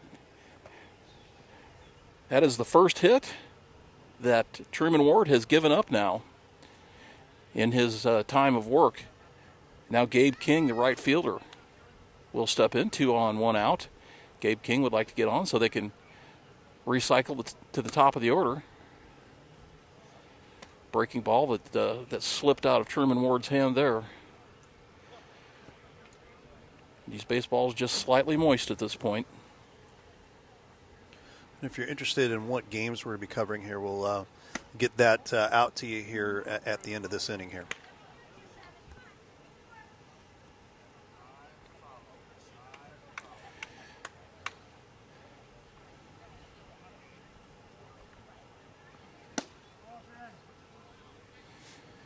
Ball just off the plate.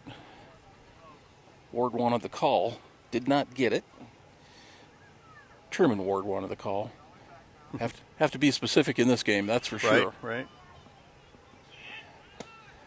Strike right down the middle. King was taking all the way. I would expect him to take another pitch here to see if he can get on and they can work back up to Keenan Fagan at the top of the order.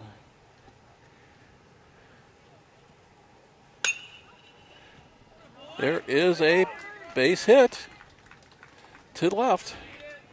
2 on now and 2 out. And Kieran Fagan will step in.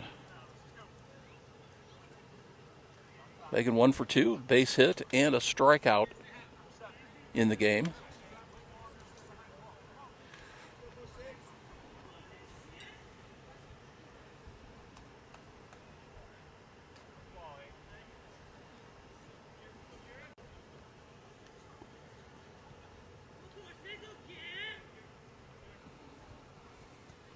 First pitch is high for a ball.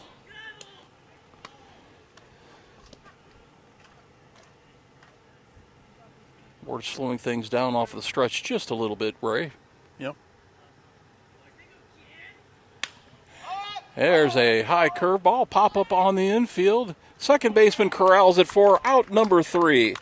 2 hits, no runs that inning for the JC Blazers. We're going to head to the bottom of the 4th. It's 7-2 here from Imperial. You're watching DIAMONDCAST here on Livestream STL. While we're sitting here, we'll let you know about our schedule here. Looks a little bit like this. This is our DIAMONDCAST schedule right here. We're going to go right here to it. Let me touch it. Come on. Oh, that's missing. Uh-oh. Well, I will tell you. Let me try to pull this back up here real quick, see if I can find that particular graphic. And here it is. Let's double check and see if that's not the right one. This one's the right one. We'll put it up here right now. Yes, this is live TV right now. Right. Here it is right here. We have, boom, and it's missing too. How is that missing? Okay. Well, we've got about 20 games on the schedule, right? We're going to find it. We're going to find it.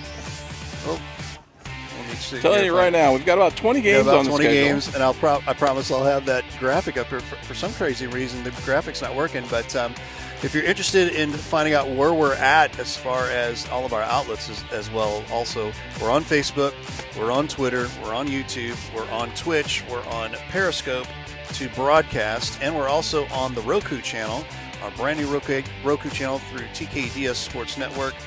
Log on to videos.tkdsports.com, and that's $4.99 a month. Pretty cheap. Don't forget Main Street Sports. We'll have that from time to time on Thursdays right now. That could be times to change as well. And also the Coach's Box on Mondays, 7 o'clock.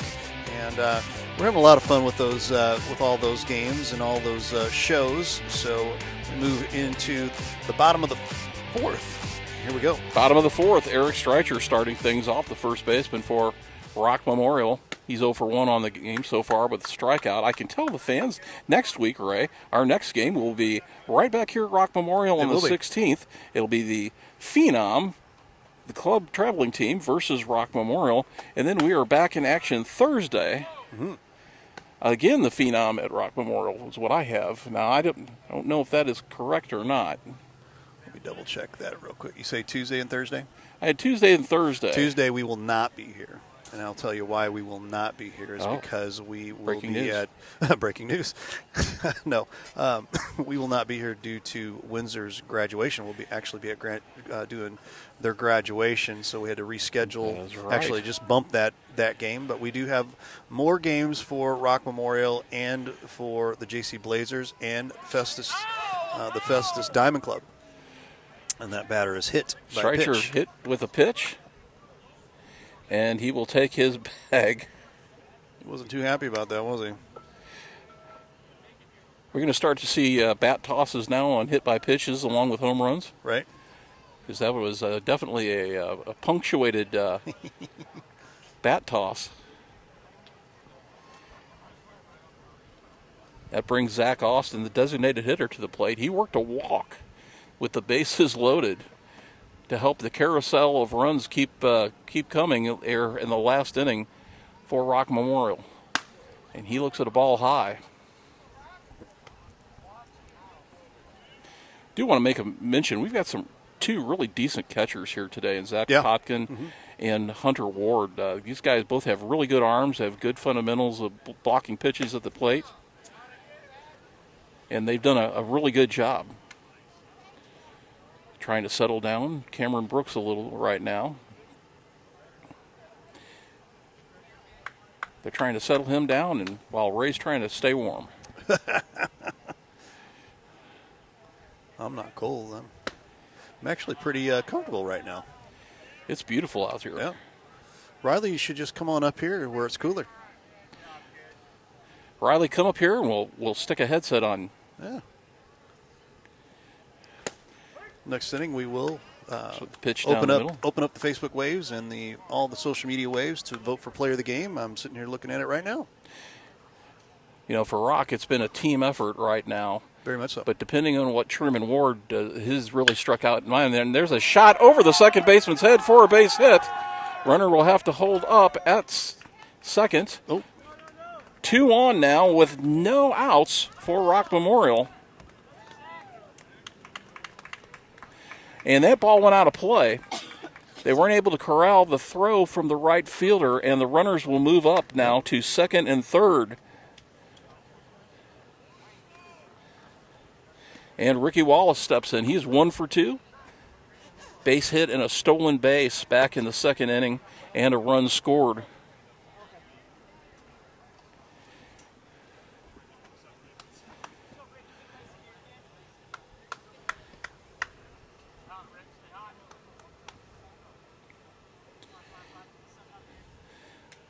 Wallace with 2 runners in scoring position now. No outs.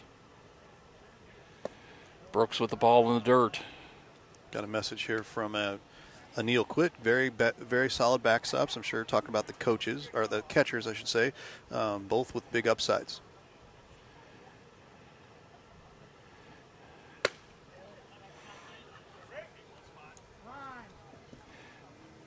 And now Potkin out to talk a little bit about his pitcher, try to settle him down.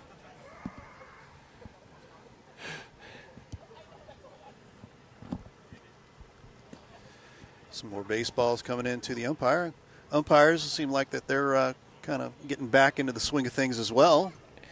Everybody's in a pretty decent mood here tonight. Everyone's just, they're happy to be out and doing what they love to do, and that includes the boys in blue. Mm-hmm.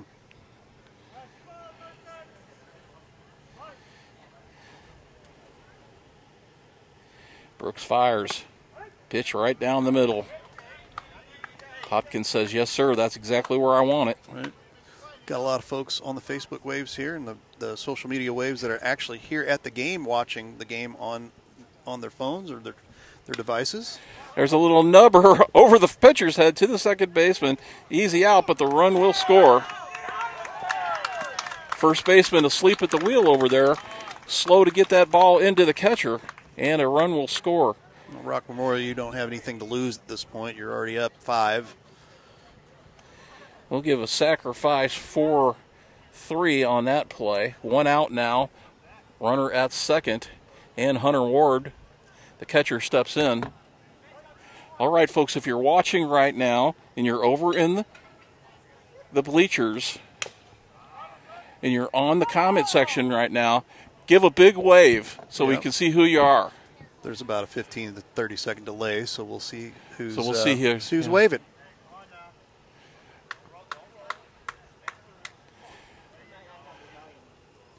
Yeah, some might have their volume up. Either Michelle made that kind of a interesting point. She's very smart. That's why I married her. She's the brains of the outfit, right? that's she for sure. Definitely is. No doubt about that.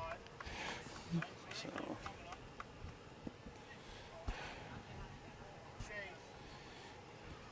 See anybody waving over there at this point? I don't see anybody waving. Not yet. There's fastball, foul back. That's a souvenir into for the crowd. fans. Oh, right off the top, the top of the bleachers. How about that? Thought that almost went off of that person's umbrella up there.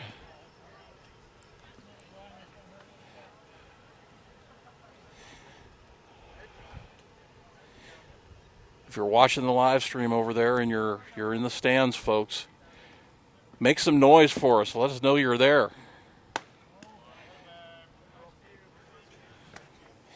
Pitch high on the play. Ward still battling at the plate with that runner at second base.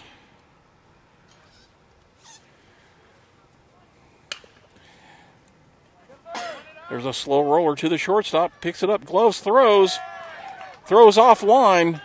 Ball gets away. They throw down to second, and they get him.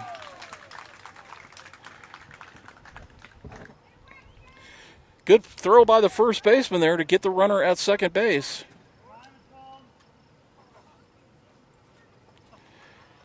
That's going to go E6, but with a put out that will go 3-6.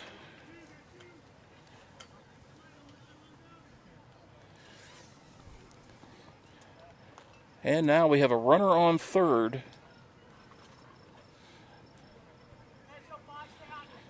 One out, 1 run home this inning.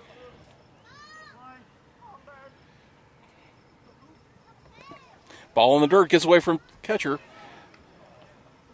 Runner cannot advance.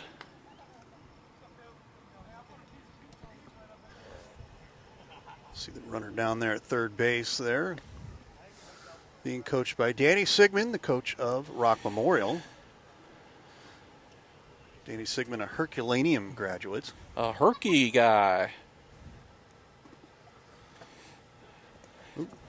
Breaking ball did not break. Here's going play at the plate, and the big man rumbles home to score a run on the wild pitch.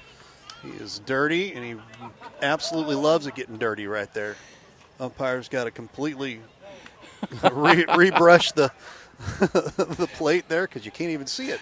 Stumbling, bumbling, rumbling from third on the wild pitch. Had a good break and head first slide, and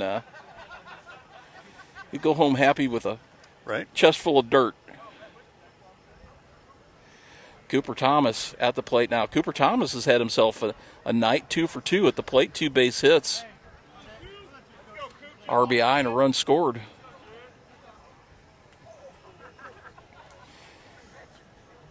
Blazers have yet to get him out. Base is empty right now.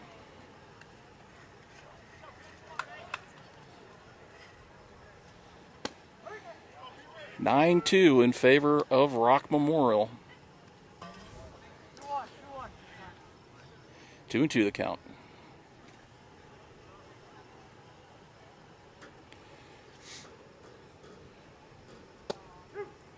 Strike at the knees.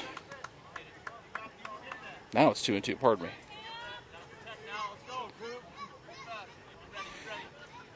I will say this, the home plate umpire has been very consistent to both teams all night about giving that strike right at the knees. I agree.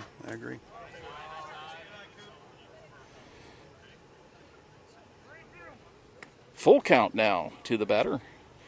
Every umpire is slightly different. It's the hitter's job to know if they're consistent where they're going to call and to adapt accordingly, as is the pitcher's job and the catcher. There's a shot and a base hit. And Cooper Thomas is 3 for 3 on the day. Would have to definitely say maybe a live stream player of the game prospect. Absolutely. He's putting himself in the running there. Trent Harris, the designated hitter now. Trent Harris is 1 for 2. He had a double back in the second that went in the gap and rolled up on the hill in left center field. I see Justin Neal on the Facebook wave there. How you doing, Justin? Thank you so much for being one of our main sponsors. We'll talk a little bit about sponsorships here as the night goes as well. We'll look forward to see Justin Neal. Justin, of course, helps coach some of the younger 2-5-3 teams. There's a shot to the hole, glove by the shortstop, long throw across, and they get him. Nice play on both ends there. 6-3 put out, but not before. Rock Memorial plates 2 more runs on 3 hits that inning. It's 9-3 as we head to the top of the 5th. You're watching DIAMONDCAST Baseball right here on Livestream STL.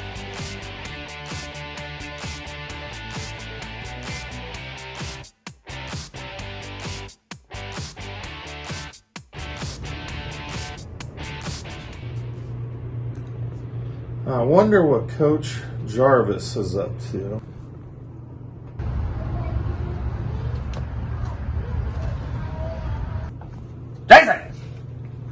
Jason! What's up? What's up? Man! Oh, hang on a minute. I got a call from Blair. What's up?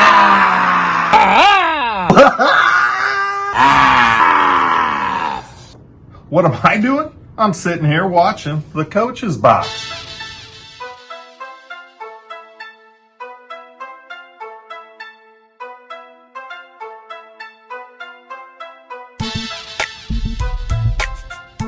This must be a wrong number.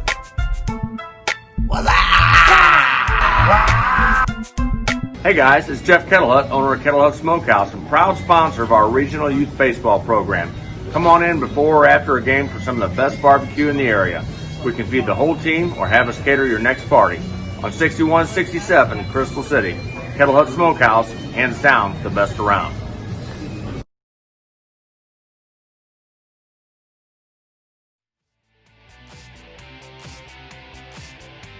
And we're back here, ladies and gentlemen. This game is going along in a nice clip now after a couple adventurous innings. We're here in the top of the 5th. JC Blazers at the plate. Truman Ward pumps in first pitch, high fastball, ball 1, and he is pitching right now to Jimmy Daffron.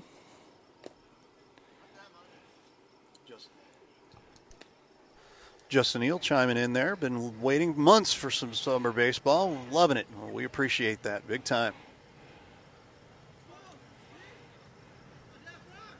Timeout by Daffron. 2-0 the count to Truman Ward.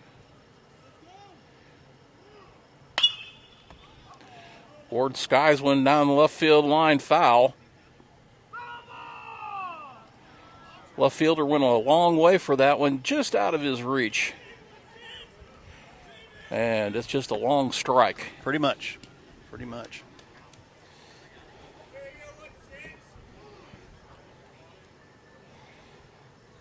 Justin Neal, obviously another big supporter of high school sports in our county. Yep. Not only as a coach, now as a board member in the R7 school district, and as a businessman, using those platforms to really help support these young people.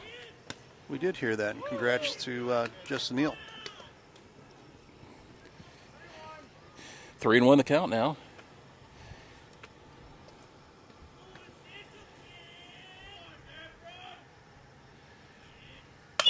Fastball down the middle, chopper nicely gloved by the shortstop, and he got him. A beautiful play, a backhanded short hop by the shortstop. And I tell you what, that's a mid-season form play right there. Yep. Somebody's been working out. Staying in shape. That's what that's all about. Beautiful 6-3 on the put out for the first out of the inning. Dylan Carlton steps in.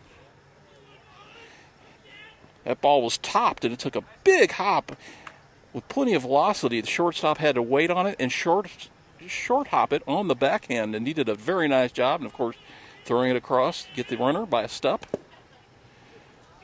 Curveball low in the dirt for ball one from Truman Ward.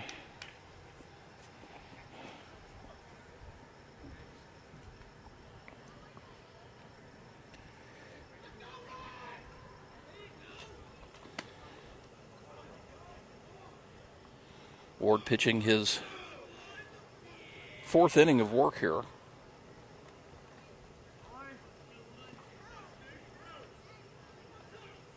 He's faced 14 batters. Big curveball for a strike.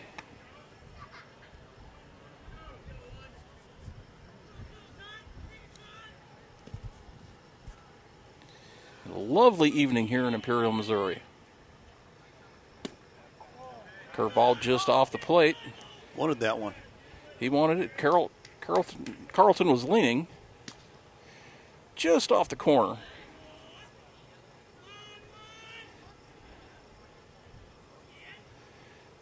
Ward rocks it, fires. Fastball high.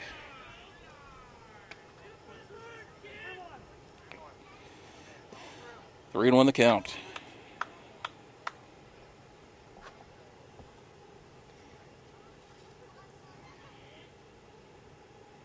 Truman gets the sign from Hunter. Curveball in the dirt, and he walks him. Carlton's on for the first time this evening with the base on balls, and that will bring in Brennan Montgomery. Brennan Montgomery also 2 for 2 on the night. Single and a double.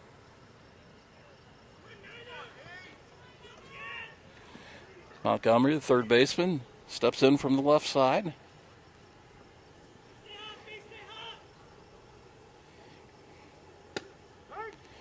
And a nice breaking ball in for a strike, strike one.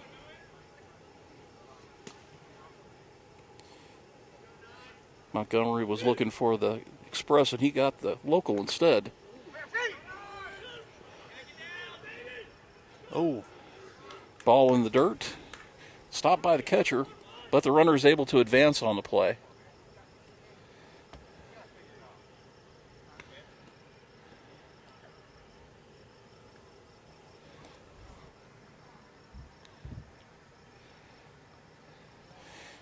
That one went off the umpire. We're going to give him a minute. Always professional courtesy between the catcher and the umpire, because both of those positions get quite dinged up behind the plate. Yeah. So if the catcher gets dinged up, you'll see the umpire gives him some time. And likewise, if the umpire gets dinged up, the catcher will usually go out, talk to the pitcher, give the umpire some time to recover. And Coach just did the same thing. That was a classy move there. Classy move. Absolutely. They called him over for another baseball and gave him a little more time to recover. Mm-hmm.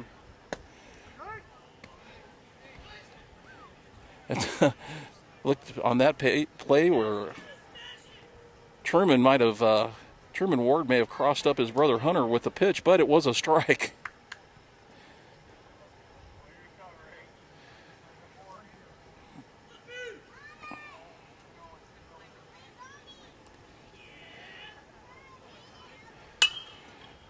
Fastball down the middle, lofted into center field for the out. Out number 2 of the inning.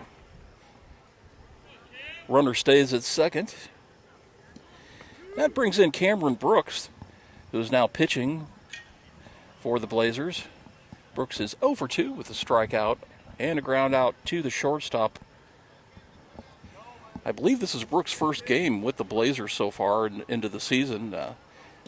With DeSoto SMCI not being able to play or have a schedule, Cameron was needing a place to play. Right. We're going to open up the Facebook waves and the social media waves to cast your vote for player of the game. We've got some candidates. Jeff, maybe throw me some candidates Here, here that well, I think we're is gonna- worth the price of admission. We're definitely going to throw out Truman Ward right now and the pitching performance that we've seen out of him right now.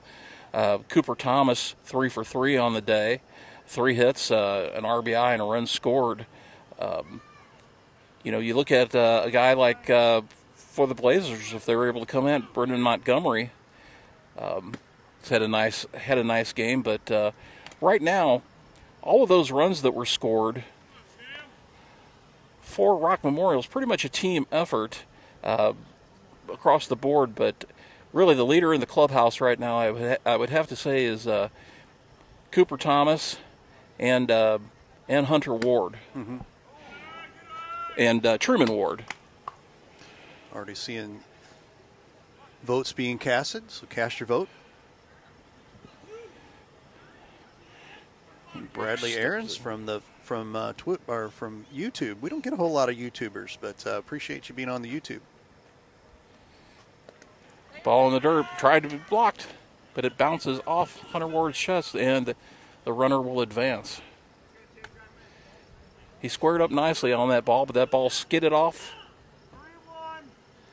And now a succession of wild pitches have put Dylan Carlton at third for the Blazers of Cameron Brooks a chance to knock him in here with 1 out. 2 outs, pardon me.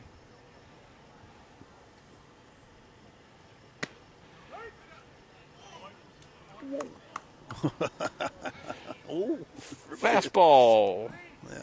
At the upper ranges of the zone. Yeah. Nice.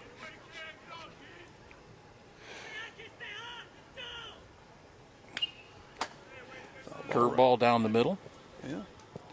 Fouled off. Brooks battling at the plate, trying to do whatever he can to get that run home.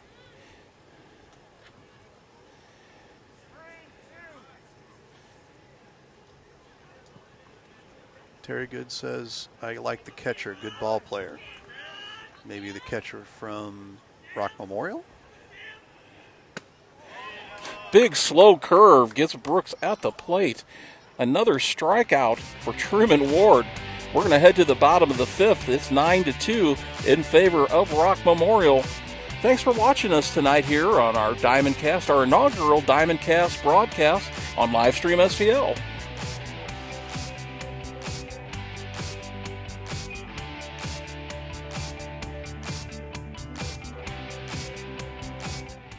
What you guys do for Jefferson County sports, it doesn't go unnoticed by the coaches in all sports. Yeah, all I appreciate sports. that. You know, I have a lot of friends that are basketball coaches, and I've been, of course, around Jefferson County all my life and followed all kinds of sports, even before I got into the coaching. So what you guys do to help promote it with the kids is unbelievable, and we appreciate you guys. Yeah.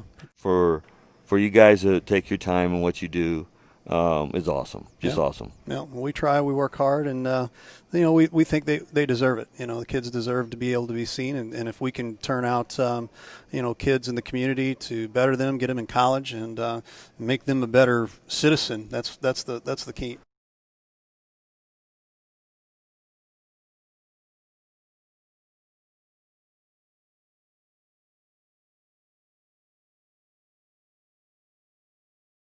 Hey guys, it's Jeff Kettlehut, owner of Kettlehut Smokehouse and proud sponsor of our regional youth baseball program. Come on in before or after a game for some of the best barbecue in the area. We can feed the whole team or have us cater your next party. On 6167 Crystal City, Kettlehut Smokehouse, hands down the best around.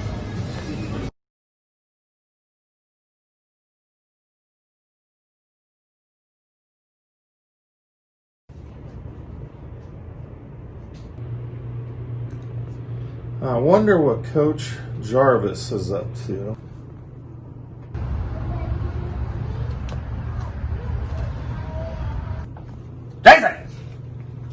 Jason! What's up? What's up? Man! Oh, hang on a minute. I got a call from Blair. What's up?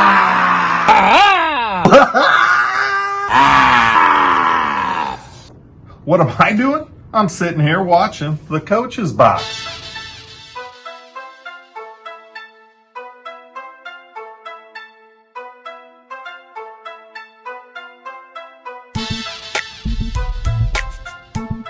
must be a wrong number.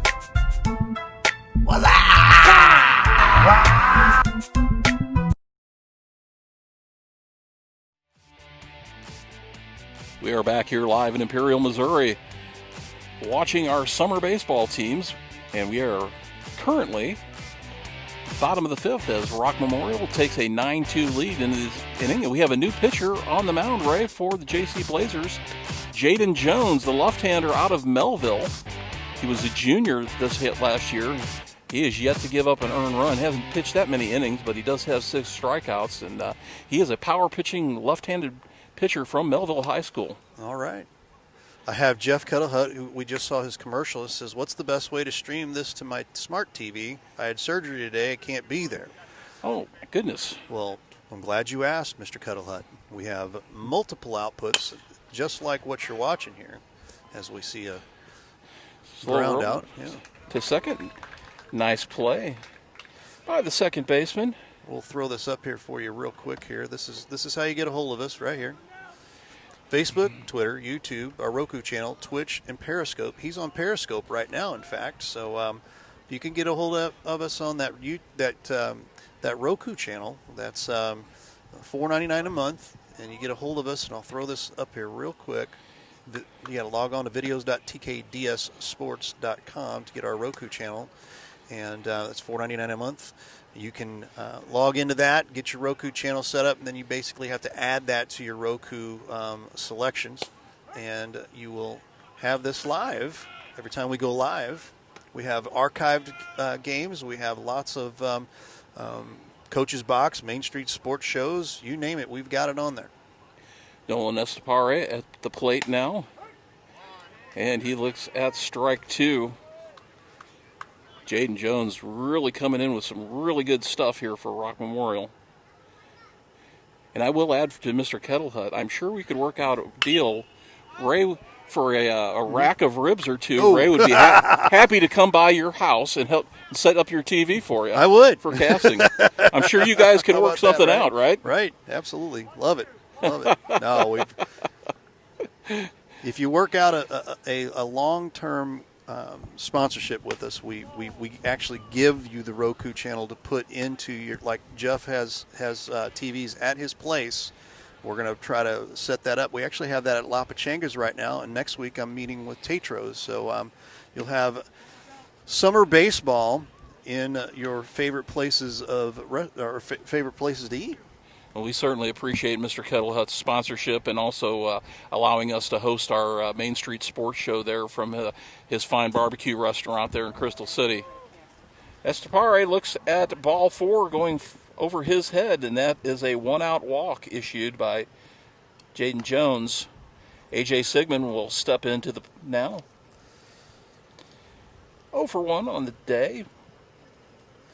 Second inning, he walked and scored in the big inning, 7-run inning from Rock Memorial. And there's other ways, as we got a tennis shoe timeout here, basically. That if you're on Facebook, you're on YouTube, you're on, I believe, Periscope, you can actually cast this to your TV, sometimes through AirPlay. If you've got an iPhone, you can actually smart cast this as well. So there's some other options as well. Whatever it is, Mr. Kettlehut, we will be happy to try to get you hooked up so you can watch it on the big TV. Came out last week to him. He gave us some great food, and we cut a commercial for him. Was pretty happy, and I hope he's happy with the commercial that we did with him.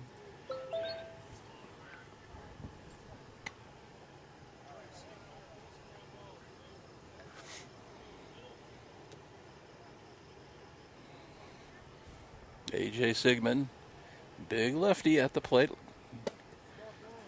Looks at a pitch low and inside. Lefty slinging the ball here, too. Jones is having a little trouble finding the plate right now.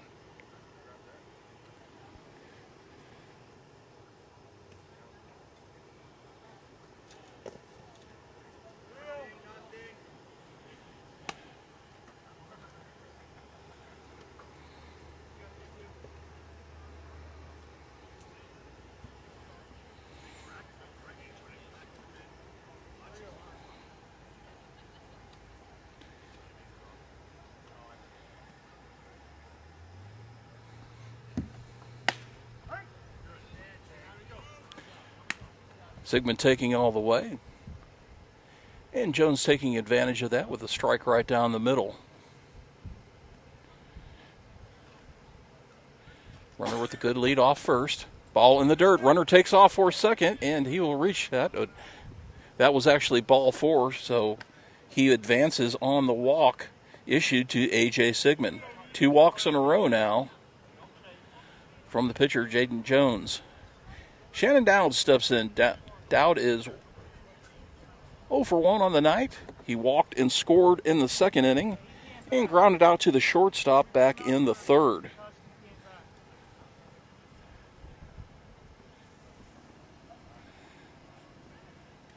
And I believe we're having a pinch hitter.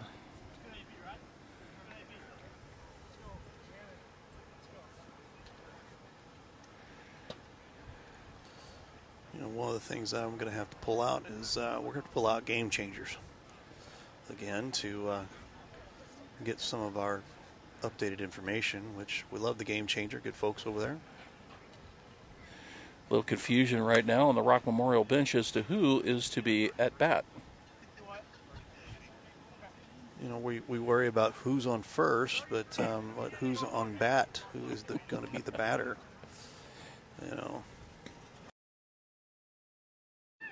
Ladies and gentlemen, we are back.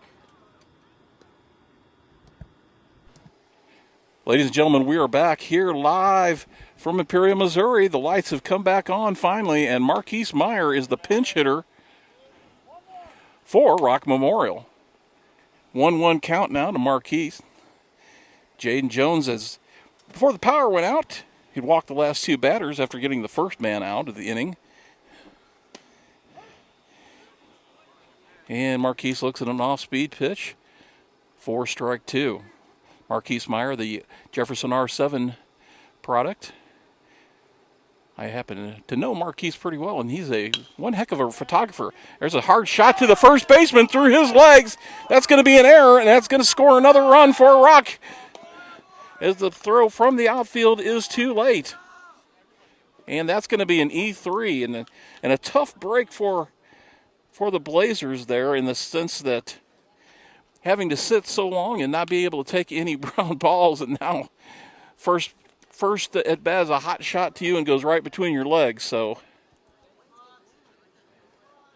another run scored now, and it is 10-2 as we start. Runners at first and third with 2 outs.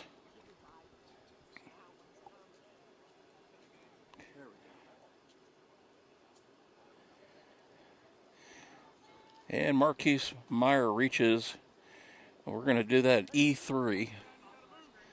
And that brings in Eric Streicher, the first baseman. 1 for 2 on the day with a single and a run scored.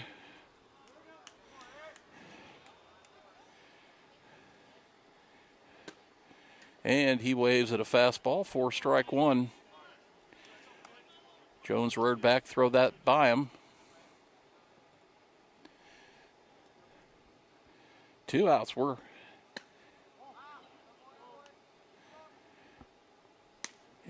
currently in the bottom of the 5th in this game after about a 15-20 minute delay here with the power outage.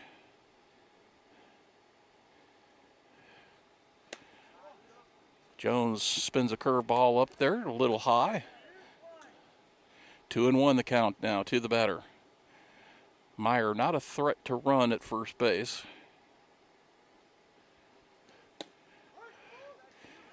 Streicher taking all the way. And a strike at the knees, and it's 2-2.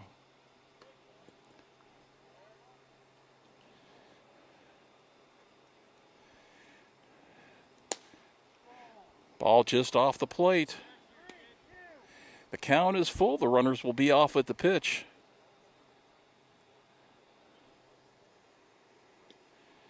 Jones rears back, fires inside, and a walk to Streicher will load the bases.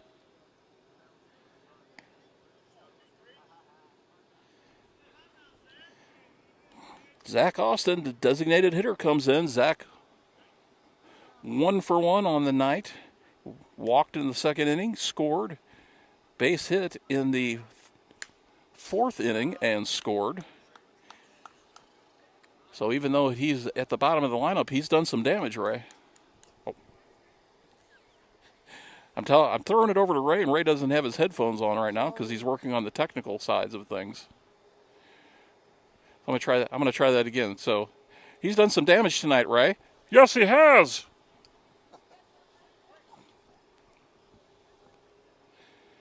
That was my Ray imitation. Breaking ball over for strike 1. Jones working off the stretch with the bases loaded, 2 outs. Rock Memorial threatening again. Ball outside, 1-1.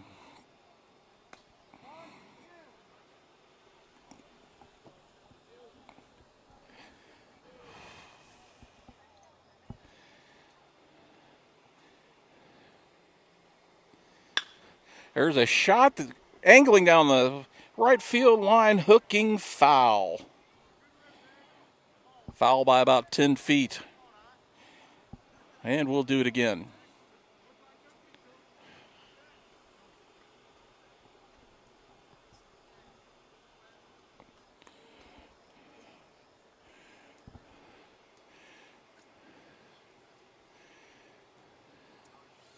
Two strikes now to the batter. It's actually turned out to be a lovely evening out here, folks. Crowd's thinned out a little, but the rainstorms didn't run off too many of them.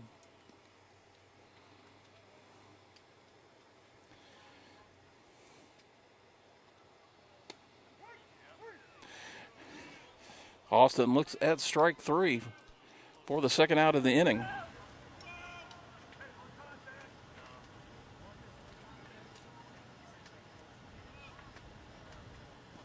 Bases loaded, 2 outs now. And we have another pinch hitter in the game now.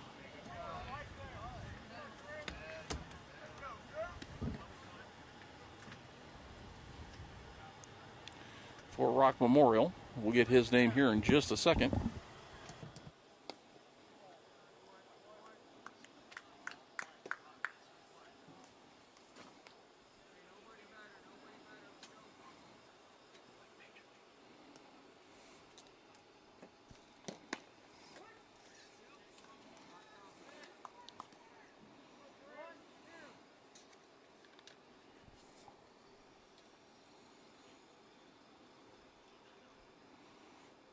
That is Danny Ward in the game, pinch hitting. Soft liner picked up by the pitcher, and that's the 3rd out of the inning. So, Rock Memorial comes out with 1 run out of that inning on no hits.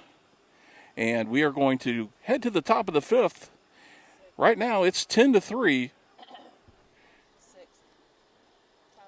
And top of the 6th, pardon me. 10-3 here on Livestream STL. You're watching our inaugural contest of Diamond Vision.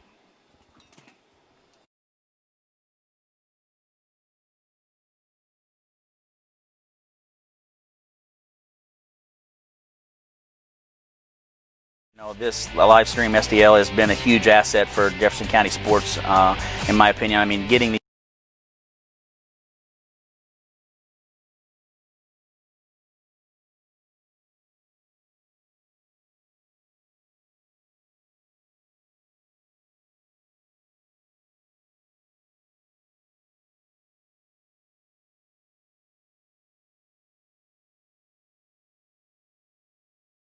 Hey guys, it's Jeff Kettlehut, owner of Kettlehut Smokehouse and proud sponsor of our regional youth baseball program. Come on in before or after a game for some of the best barbecue in the area. We can feed the whole team or have us cater your next party. On 6167 Crystal City, Kettlehut Smokehouse, hands down the best around.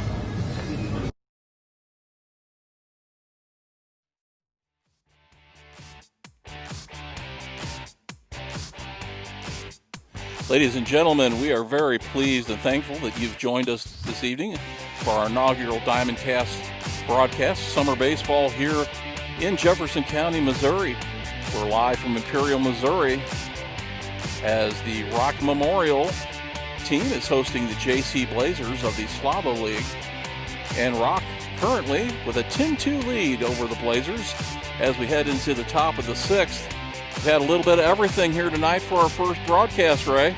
Yes, we actually have. I've had to reset this stuff 3 times tonight. One because of a power outage, one because of a crash, and one at pregame. So we are definitely working the bugs out as we speak. Well, leading off this inning for the Blazers will be the first baseman, Jack Mickle. And Jack was hit by a pitch and walked tonight.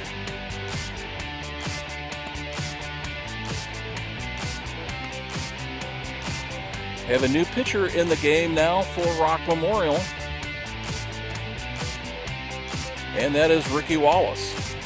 Ricky Wallace taking over for Truman Ward on the mound. So the night is over for Truman Ward, but I'll have his numbers here for you in just a moment. Here's our schedule real quick. We'll let you know. Oh, that's the back half. So I got the schedule fixed, but I'm going to get it here by the middle of this inning, and we'll make sure that we have that set up here. Goodness, we are working out the bugs. There's no doubt about that today.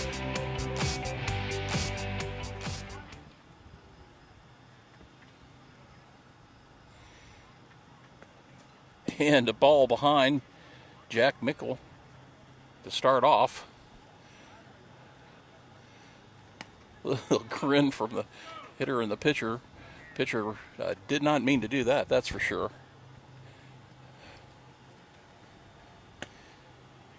Slow curveball just off the plate now.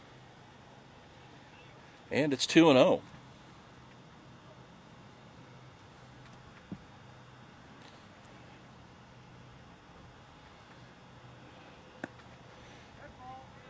And Mickle is hit by a pitch for the second time tonight.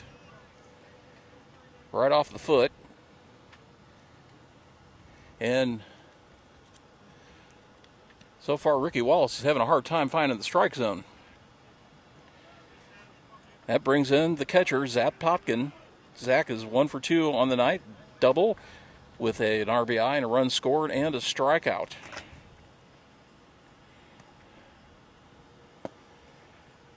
Takes first pitch, ball low.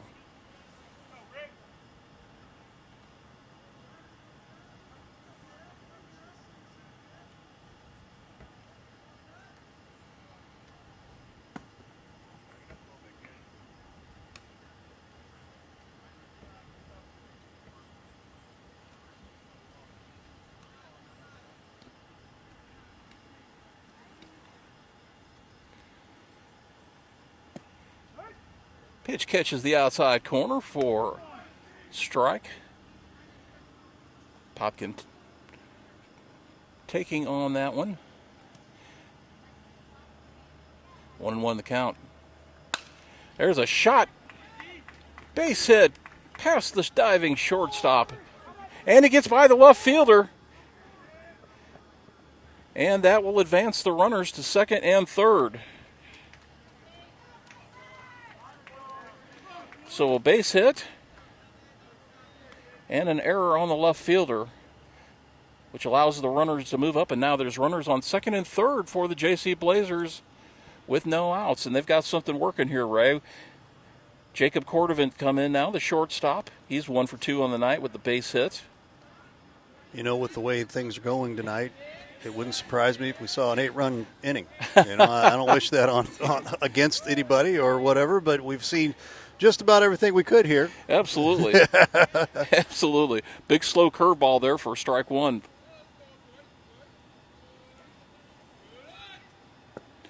Drop down 3/4 curve.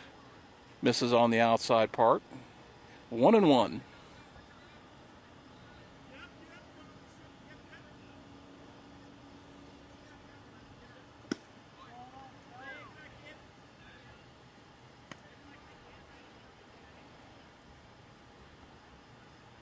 We did pick up our outfielder camera now. Working some bugs out with that and hoping to, there's a big hit. And that's going to score at least one. Picked up by the center fielder. And he gets it back in good order. Gets away. But it's backed up on the play by the first baseman, So the Blazers get a run back on the board here. And now they have runners at first and third, courtesy of that base hit by Jacob Portavant. And in walks Chase Bloomer. Bloomer one for 2 on the night. Base hit. And an RBI.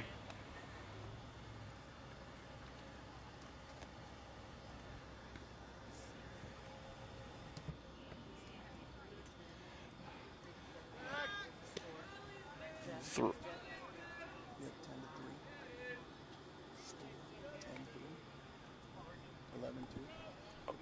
10-3. Currently 10-3 right now in favor of Rock Memorial. Working on keeping the runner close over at first base right now. Runner with a big lead, and he's really taunting the pitcher right now.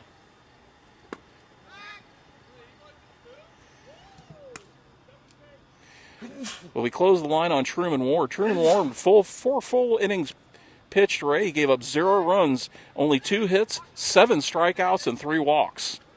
So a nice night of work for Truman Ward. And again, he is in our running for our live stream player of the game. Very close play and a throwback over at first base.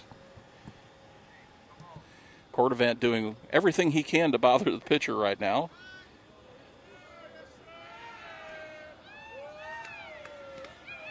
Now the JC Blazers bench has come alive.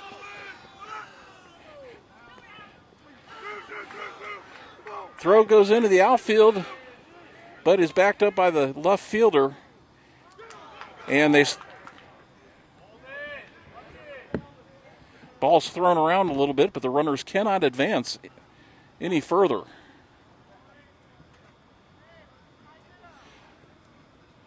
Runners on second and third. And Rock Memorial coach is going to go out and try to settle down the troops right now.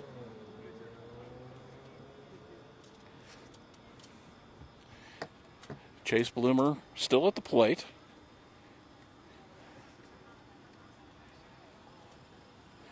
So folks, make sure to get those comments in the comment section and tell us who your picks are for player of the game.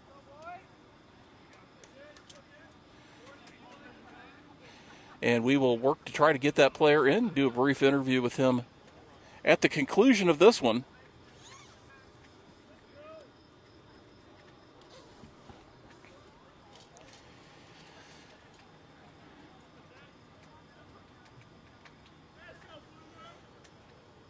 (10-3) now in favor of Rock.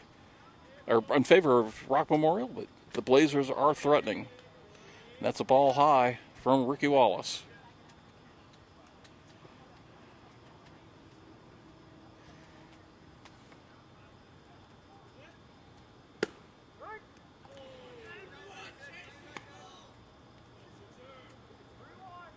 Takes a belt high strike, 2-1 to count.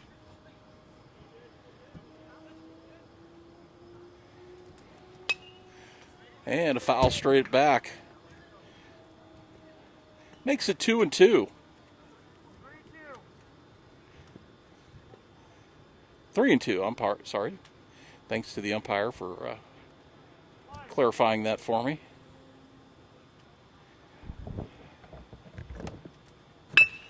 There's a solid base hit up the middle. That's going to score at least one. They're rounding at third. The ball gets by the center fielder. The runner now heading towards third. And he will stop at third.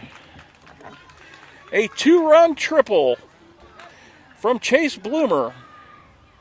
And it is now 10-5 in favor of Rock Memorial. That's twice that you've seen Rock Memorial deal with possibly some wet conditions out there in the outfield to where hard to handle. Ball goes to the wall, and now you're taking a look at the Blazers here starting to put a rally together themselves.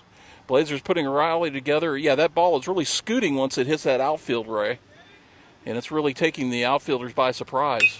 Gabe King with the shot up the middle, and that's going to score another run. 4 runs now in this inning. as the Blazers try to work themselves back. It's 10-6 now. And timeout is called, and the coach is going to go out and talk to Ricky Wallace a little bit. While he's talking, we'll tell you a little bit about our schedule here real quick. We did get it uploaded. Thank you to the graphics here, and we will, well, hold on, as we'll pull off with some of these graphics here real quick. We'll show you what we're taking a look at for this month and part of next month. It looks a little bit like this. Oh, I got the wrong one. And that one's missing. Why is that one missing? It's showing it, but it is missing. That's wild. Okay, well, our wonderful, wonderful schedules. Let's see if I can get another one here. It's still missing. Okay, well, we won't do it because we are having the wonderful glitches, and so we'll come right back here and we'll tell you a little bit about who's pitching right now. Well, we can let's talk a little bit about this. We know that we're going to have more games here at Rock Memorial. We know that we're going to have games, obviously, at Festus at Butch Lucas Field, where 253 plays. Right. Hosting these. We're going to have games at Fox, and we're going to have games at Charleston, Missouri, home of the Charleston Fighting Squirrels. Go nuts! That's right. Right. There you have it. We're going to get back here to live action. And right now on the mound, I'm not sure who we have here. The Rock Memorial uniforms don't have numbers on the front like some uniforms do. But that's okay. We'll get that figured out here in just a moment. Top of the order, Kieran Fegan steps in for the Blazers. He looks at a first pitch strike. That's number 5 for Rock Memorial.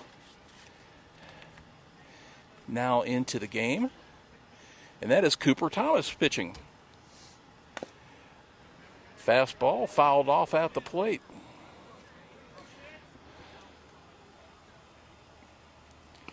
Cooper Thomas can get out of this mess. That, coupled with the hitting performance he's had tonight, he'll definitely have his hat in the ring for player of the game, Ray. Agreed.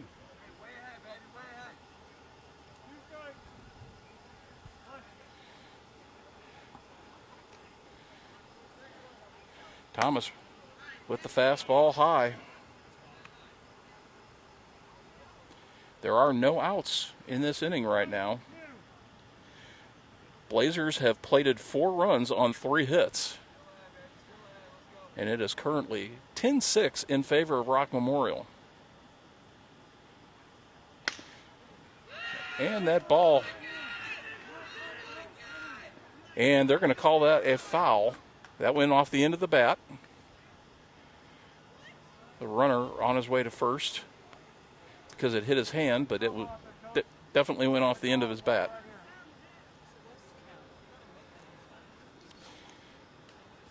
Coach Kudelik, Aaron Kudelik from the Blazers, gets an explanation from the umpire. And now it's 2 balls and 2 strikes, and I do think that was the correct call, Ray. Looked like it. Sure did.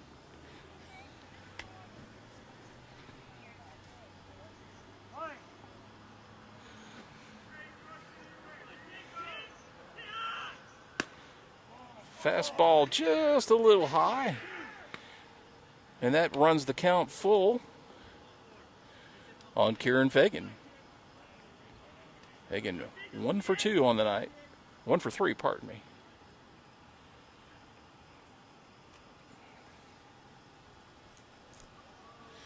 And he steps out of the box. Takes time out. Gets himself settled. Digs back in. High fastball popped up. That ball is going to go out of play right into the bleachers.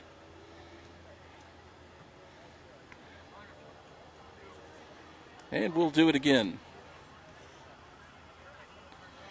Ray, I have to tell you, compared to where I've seen the Rock Memorial, obviously the field here is a very old field, been around for a long time. Yes. It's in very good condition tonight. Even after the rain that we've had here tonight, 2 little storm cells come in. The home plate area looks about as good as I've seen it. This whole infield looks very nice. Right. Talked with Danny Sigmund as we take a walk there. Talked with Danny Sigmund a little bit last night and last couple days, and they're working to improve the conditions here. Lots of ideas and lots of emphasis on trying to make this this old field, because it is very, very old. And we don't want to say it in the wrong tense, but be able to preserve it, make it look nice. Absolutely. We have a pinch hitter now in the game who looks at strike one for the Blazers, and that is Brandon Granger from Sigmund. Brandon Granger will be a senior next year for the Jaguars. Left-hander against the righty. And he looks at a fastball. 0-2 the count. Still no one out this inning. Big inning here put together by the Blazers as they try to climb back into this one.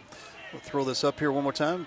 Don't forget to cast your vote for player of the game tonight, and we will have that particular player on for an interview at the end of the game. Foul ball off the screen. Had a good cut at, just a little behind. A lot of noise right now from the Blazers bench Very as much they so, are yeah. imploring their teammates, and employing them. But they're imploring their teammates to try to come back and get back into this game here. There's a high fastball pulled into the parking lot, and that's going to be a nice insurance claim for somebody tomorrow. And yes, we take insurance salesmen for their sponsorship. Any of you folks that are familiar with some of the parking lots around some of these ballparks here in the county know that it would be a great business for insurance salesmen to sponsor, because a lot of dings and broken windshields over the course of a season, Ray. Absolutely. Got a good battle at the plate right now.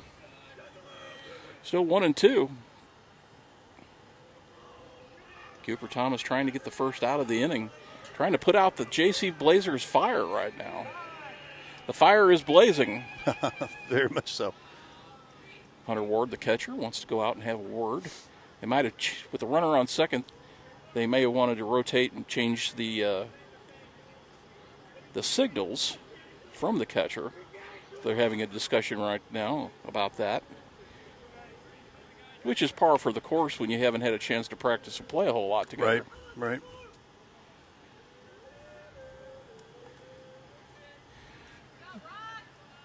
Ward returns to his place behind the plate. We hope you're enjoying live baseball tonight. This is live. I'm enjoying it. Yeah. There's a pitch. There's a long fly ball to center, backing up the center fielder, and he makes the catch. Runner from second tags, and he'll make it into third safely. And that's the first out of the inning. Runners on first and third on the long fly ball.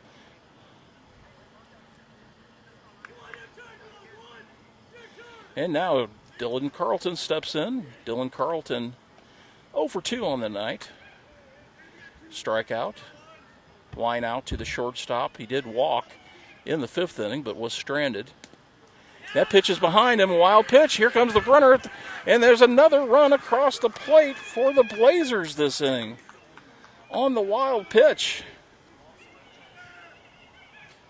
Some costly errors here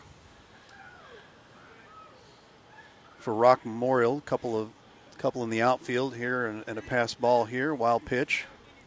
It is now 10-6 now. 10-7, pardon me. Math was never my strong suit. Ward throws back down behind the runner. Runner just gets back in. Tell you what, Hunter Ward has got a pretty good gun on him as the catcher here for Rock Memorial and for Windsor.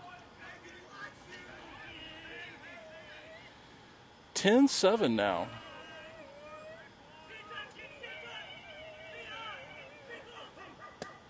Dylan Carlton takes a fastball. Nice frame from Hunter Ward there, and pitch at the knees to get the call for his pitcher.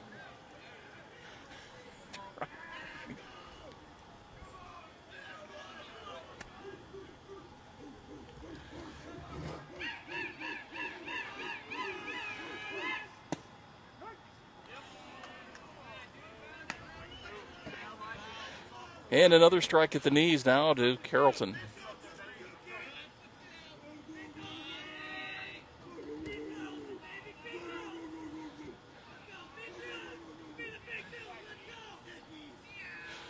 JC Blazers certainly enjoying themselves in the dugout a lot better right now than they have been. Right. Fouled at the plate by Carlton.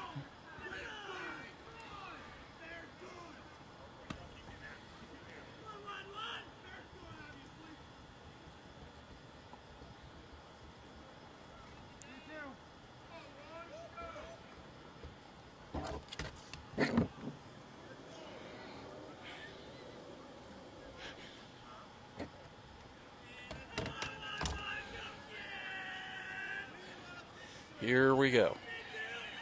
That ball sails high. Another pass, or another wild pitch, pardon me, and the runner is now at third.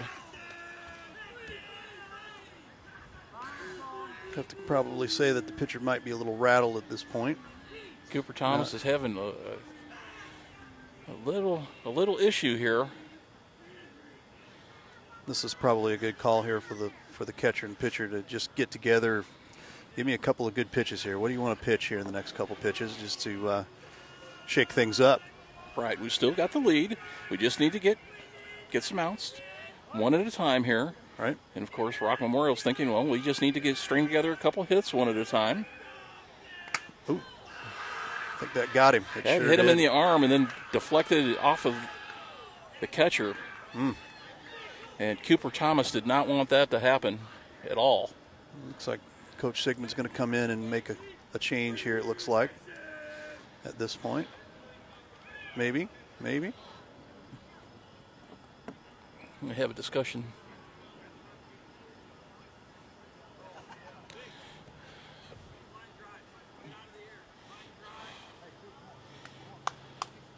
And they're going to go over and communicate, relay something there to the Blazers coaches. There's a lot of strategery going on right now. A lot of strategery, that's right. Definitely see that. Brennan Montgomery steps in now. He's the seventh batter this inning, Ray, for the Blazers. He's reached on an error. He's flied out to center. He's had a base hit tonight. Another lefty in this Blazers lineup. Thomas throws first pitch, curve in the dirt. 4-1.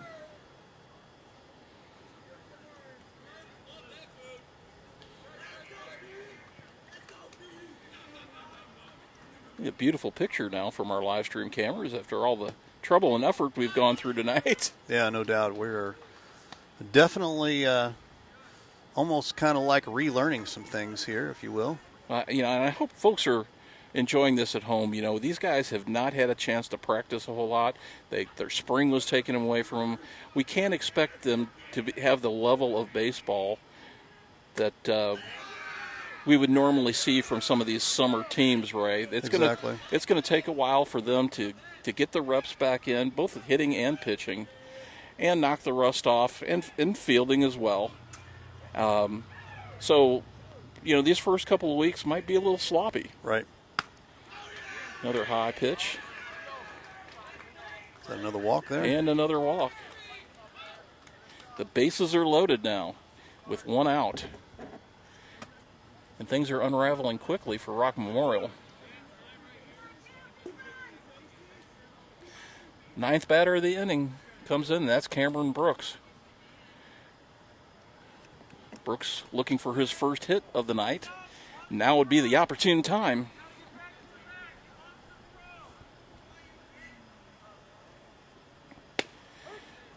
Takes first pitch strike right down the middle.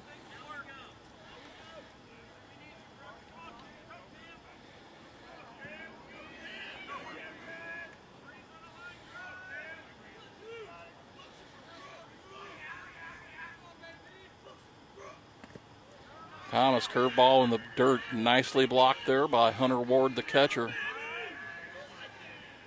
And we're at 1-1. A nice view from our center field camera now. We're working on it. It's a little little grainy. I'm not sure if it's because we got maybe some moisture on the lens or what's going on, but we are going to try our hardest to get this outfield camera. It's really difficult, especially that far away. Sure. And be able to connect and whatnot, but we're going to work on it. Fastball high, 2-1. Thomas has to be careful here. He has no place to put Cameron Brooks.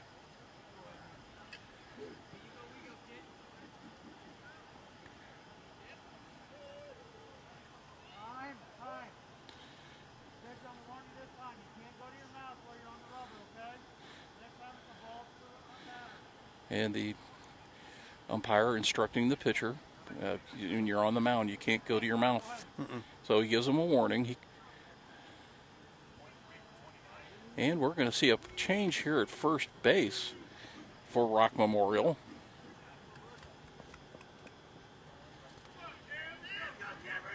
Substitution change as Zach Austin, the designated hitter, now takes over at first base. Here's the pitch. Fastball away. It's 3-1 now. And Brooks can sit on this next one, Ray.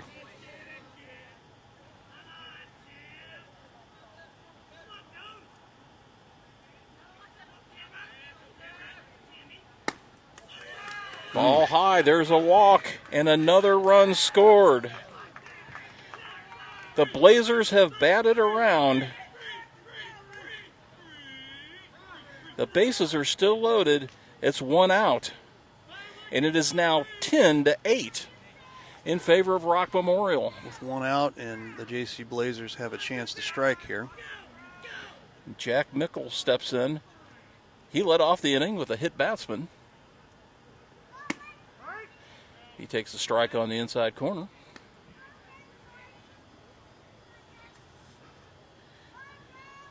Can the Blazers come all the way back from being down?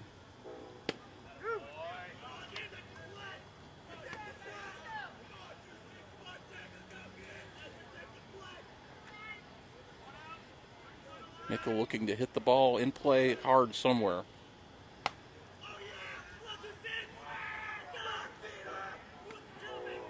Nice play there by Hunter Ward to jump up and get that ball.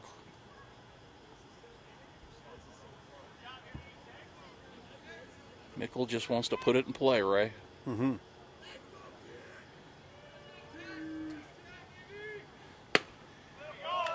Swung right through that for the strikeout. 2 outs now in the inning.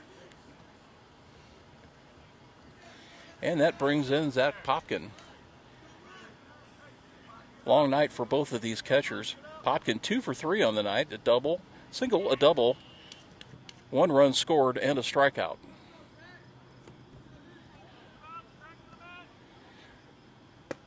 First pitch, fastball strike. We're right down the middle.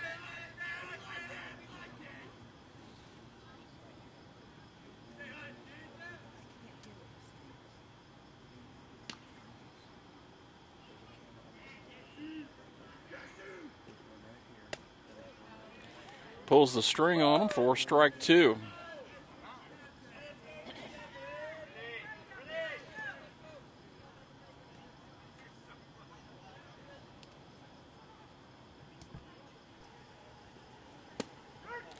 Fastball, looking strike 3, and they're out of the inning, but not before Rock Memorial played 6 runs. They've stormed back in this game. They're only down by 2 now.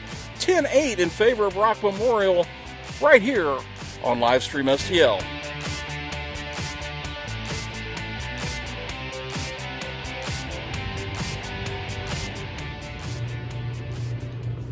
I wonder what Coach Jarvis is up to.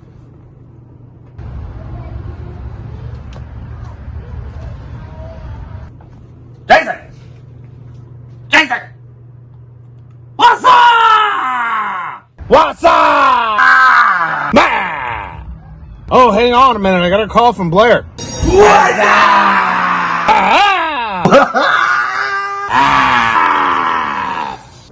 What am I doing? I'm sitting here watching the coach's box.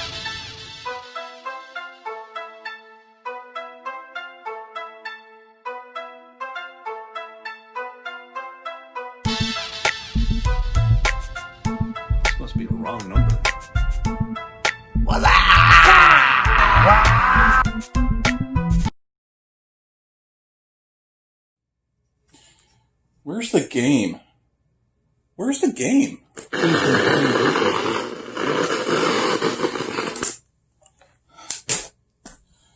Where's the game?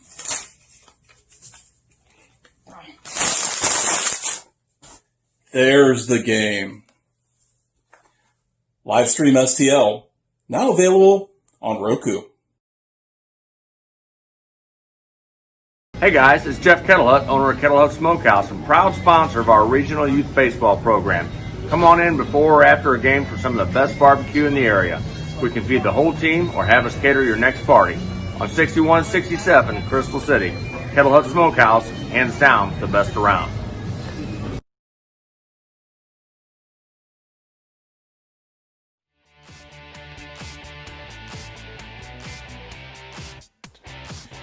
And we are back, ladies and gentlemen, in beautiful Imperial, Missouri, on a beautiful night, and it's baseball.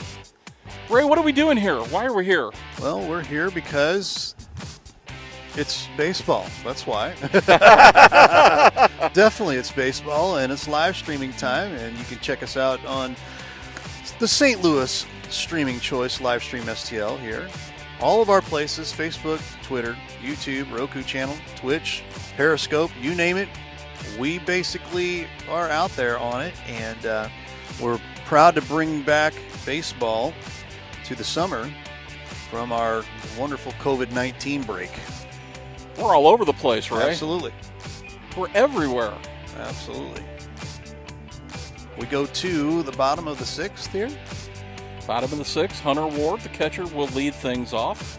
We have a new catcher in the game, Brandon Granger, the pinch hitter last inning. He is now behind the plate for the Blazers.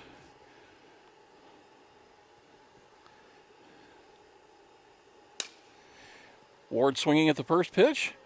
Deep in the hole, short play across, and a nice play by the shortstop there to go 6-3. We retire Hunter Ward.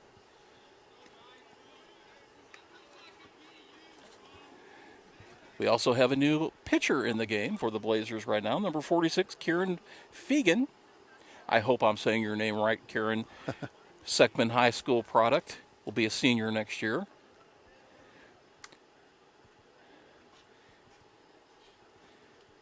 And now Truman Ward is at the plate. He fouls one straight back, go 0-1 in the hole.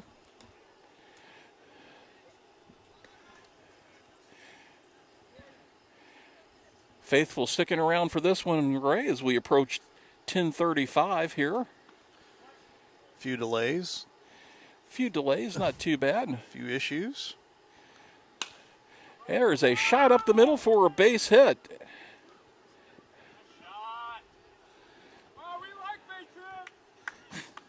Truman Ward is on with the base hit. One out here, one on. Would you say there's some gamesmanship going on? And Trent Harris is in the play, coming up to the plate. And yes, there's probably some gamesmanship. That's all part of the fun. Yeah. The jawing back and forth, the cheering. These are the things that we certainly missed along with the play on the field.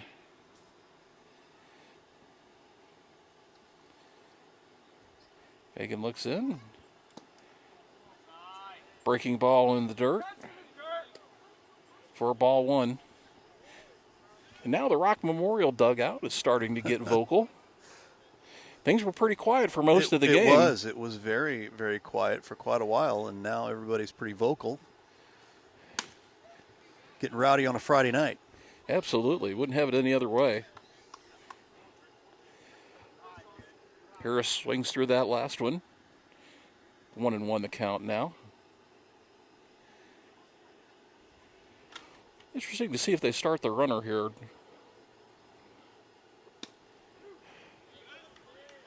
Strike two, the count. You know, you certainly weren't running when you had the large 7-run lead. Mm-mm. But now that you're only ahead by two, if the situation warrants it, if you can steal a base, it's definitely worth the risk.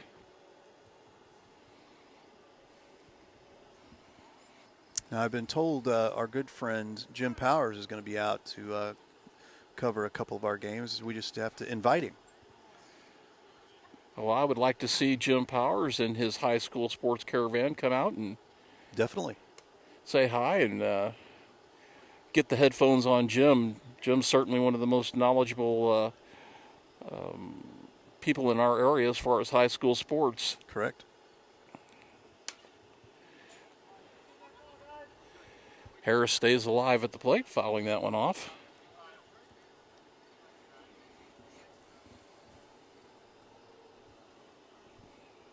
Umpire asks for a couple new baseballs. Yes, sir. We'll take care of you. We still have player of the game up for grabs. We've got quite a few votes here and there from folks. Ooh, he's hit by the pitch. Hit by the pitch here. Harris hit by a pitch, and now there's runners on first and second.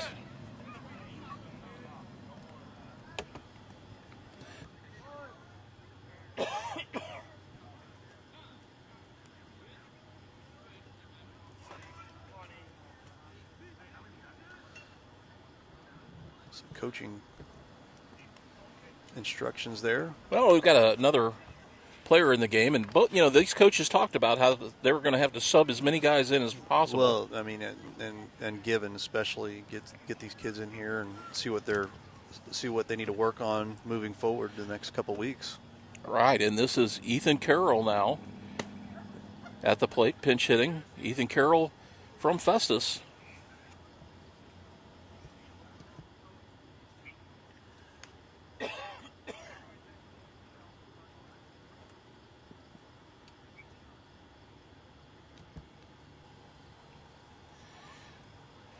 Squares to bunt. Takes a pitch. Runner going to third. And the runner is able to evade the tag and advance on that play. Yeah, we saw that there. It was pretty close. Pretty close play. Blazers safe. thought they may have him, but there's now runners at first and third.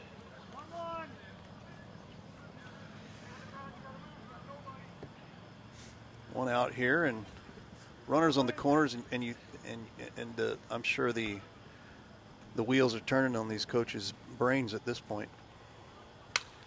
Carroll with a nice rip, but the ball goes foul, out of play. Off the fence. Off the top of the fence. Yeah. The mesh fence here.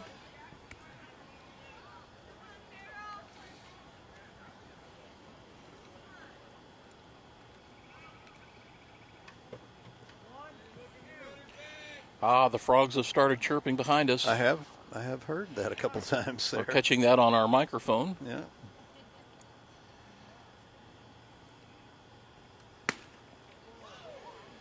Ball outside to Carroll. Tell you what, Jim Powers, and just on a personal note, he has been a workout fool during this downtime. Yeah, absolutely. Some of us have had a hard time. There's a long fly ball to center field. That ball is back up off of the hill. Rolls around. Runners coming to the plate. Carroll heading to third, and he's going to be in safe with a triple. That ball was scorched. Carroll with a shot that almost got out of here, Ray. Absolutely. 2-run score, 2-run triple by Ethan Carroll. Padding the lead there a little bit. Pads the lead now, 12-8.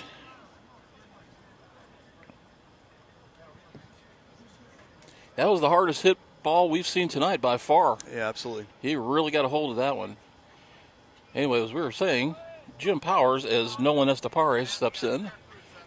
Some of us have dealt with his downtime in different ways, and he has definitely been taking care of himself. Yep. So kudos to Mr. Powers. Yep.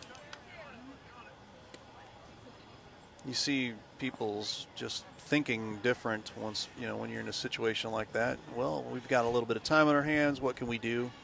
Some people put their efforts into do it yourself ideas. A lot of home projects. A lot of home projects. That happened at my house. Absolutely. Some folks did a lot of different things, and one, taking care of yourself,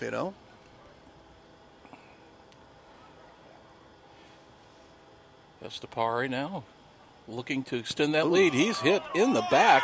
Plunked him. That's our 6th hit batsman of this game, Ray. Yeah. None of them intentional. Yeah, I don't think so. All of them By a product any means. of the pitchers and just not being up to speed yet. Right, yeah, you're definitely, it's just the first game jitters, first game just trying to get getting yourself stretched out as a pitcher or an infielder or whatever, and just getting back to the basics and being able to do the things you do, but it's going to take some time. Absolutely. Now A.J. Sigmund steps in. Sigmund 0 for 1, but he's had 2 walks and 1 run scored tonight. Takes ball 1 low. This is the son of Danny Sigmund, the coach here for Rock Memorial. So our next live stream event is actually the Windsor graduation. That is correct. Yes, next Tuesday. And where will that be held? Will that be held in the auditorium or on the field, right? No, that will actually be on the field for their very, very first time. Ground ball hit deep in the hole for a base hit, and that's going to score another run.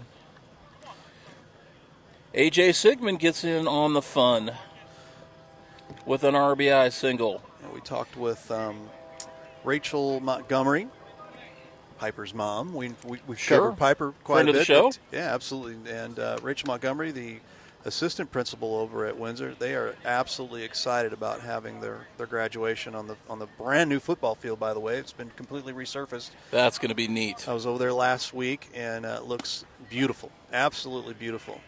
Two teams this year getting new fields, Festus and Windsor. Both fields are just gorgeous. Marquise Meyer steps back in. Of course, Marquise was coming up to bat, pinch hit when the lights went out earlier. And the lights went out at Rock Memorial.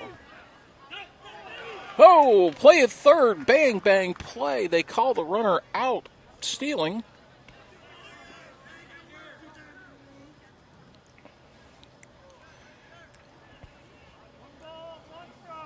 Now JEFFCO's got a chance to get out of this inning here.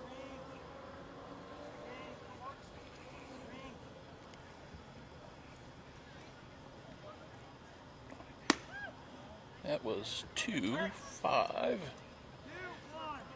2 outs now. Runner on first.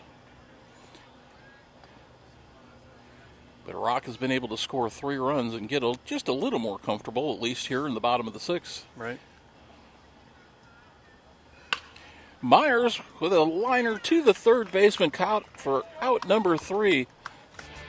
But not before Rock Memorial comes back with 3 runs here in the bottom of the 6th. They now lead 13-8 over the Blazers on our inaugural DIAMONDCAST here in summer baseball on Livestream STL. Yeah, we're going to stay right here and say thank you so much to Justin Neal over at USA Mortgage, the home of possibility. Justin Neal, the branch manager in Festus, located at 115 West Gannon Drive in Festus, Missouri. Give him a call at 314-287-4572, or you can check him out on the web at festus.usa-mortgage.com. Thank you, Justin Neal. We're going to try to jump over here and try this schedule one more time. It is not working, but that's all right. I promise you we will have the schedule by next week, but I will also say this too.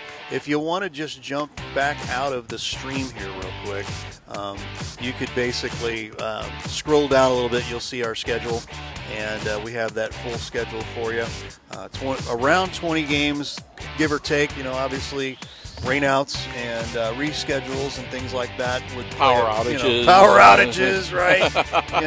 Cameras not working, Acts things of like God. that, right? So there you go.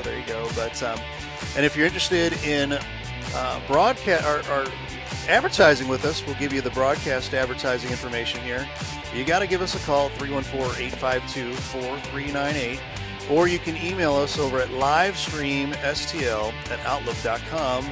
Sponsor with us. We'd appreciate that. And I think you'd appreciate that too, because we broadcast directly to Jefferson County right now.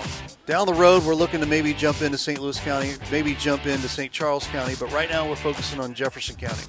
And we directly cover and have viewership of around 2,000 to 5,000 people. So that's directly in the Jefferson County area. So that's an advantage to you. So check it out. Give us a call, 314-852-4398, as we go to the top of the 7th. Oh, I guess it's my turn, right? It is.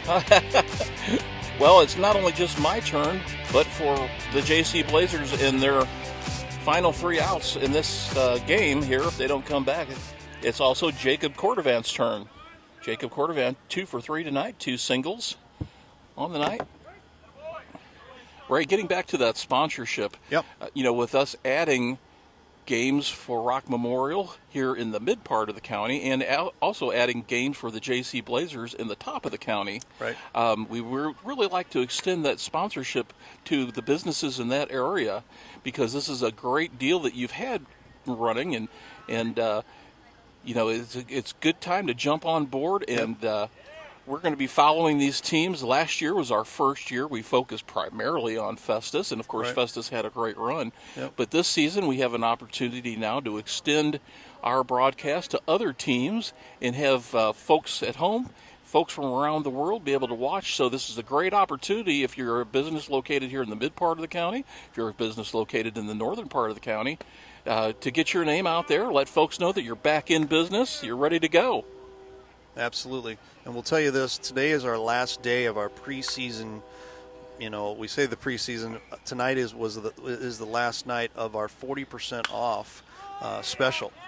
There's a pop fly behind the first base position, and the first out of the inning retired by the second baseman.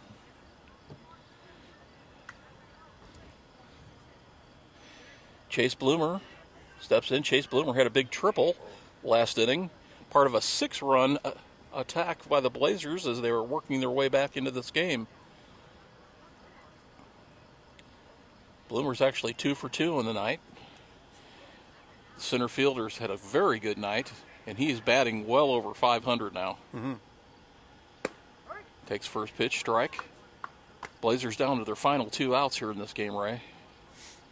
Folks, what do we think? What do we think for player of the game? I have my vote, and I haven't shared it with Ray yet. I kind of have my vote.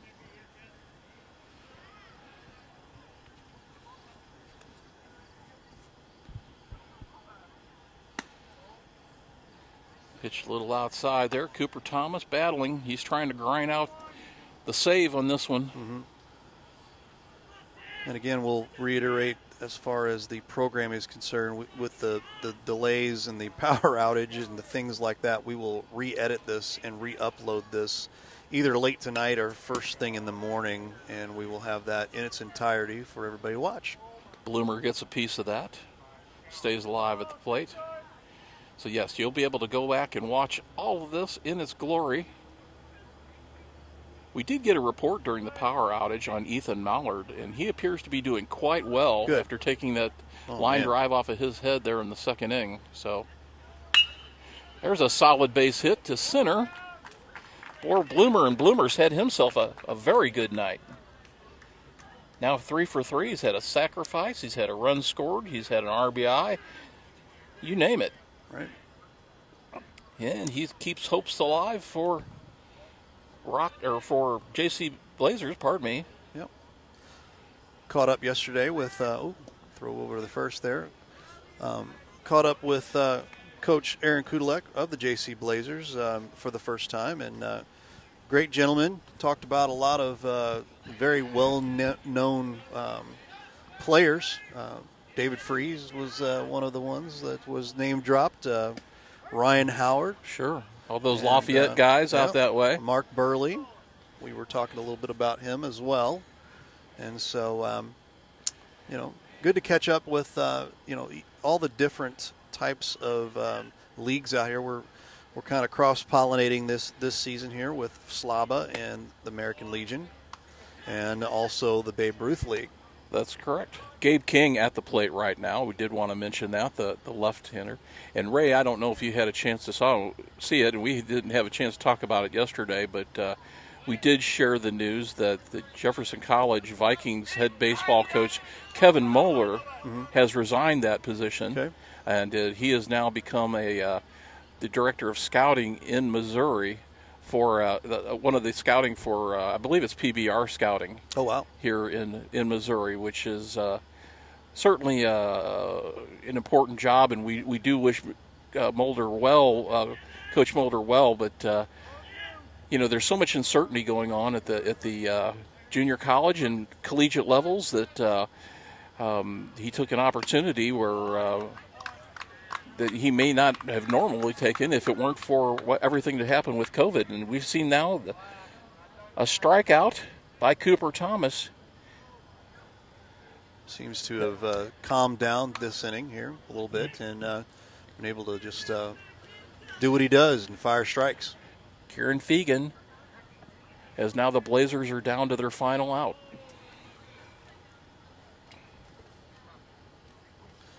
I guess you and I will collaborate during the commercial break here, and we'll talk about our player of the game because we get a vote as well. –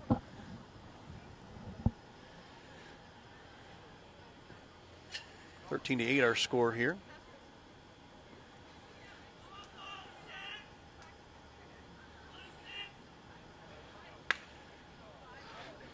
Another hit batsman. And now there are 2 in on. That's 7 hit batsmen. 7 hit batsmen on the night. Youch. Youch. And Cooper Thomas did not want to do that.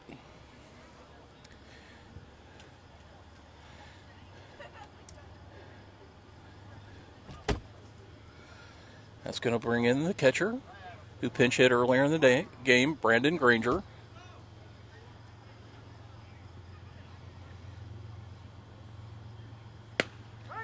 He looks at a first pitch strike on the outside corner.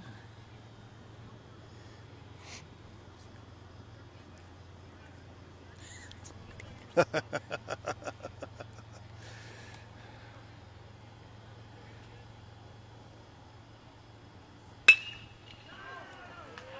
ball is scorched out in the right center field. Into the alley. That's going to score at least, going to score a run.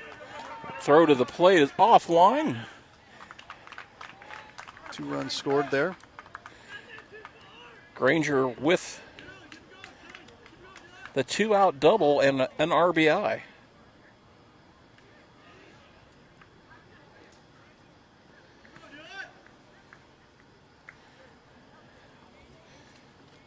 (13-9) now in favor of Rock Memorial.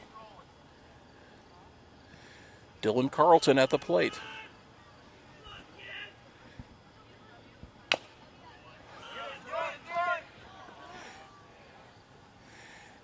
And that ball is fair, handled by Truman Ward for the 3rd out of the inning.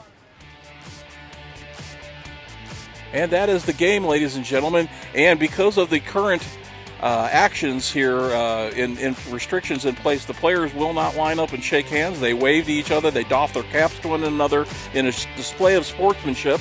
And we'll be right back after our commercial break here on Livestream STL with our Livestream Player of the Game.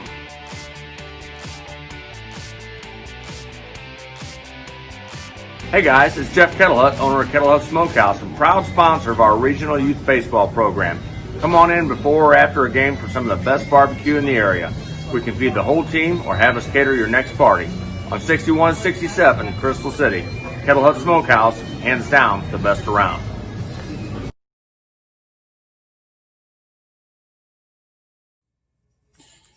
Where's the game? Where's the game?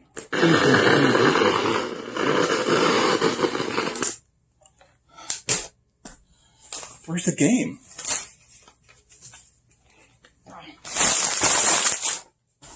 There's the game. Livestream STL, now available on Roku.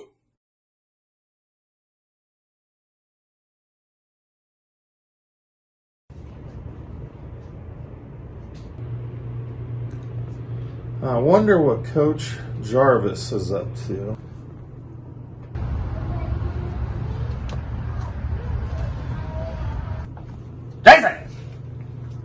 Isaac!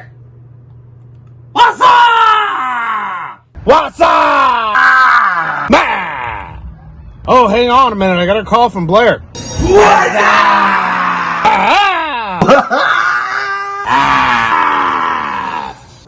What am I doing? I'm sitting here watching the coach's box.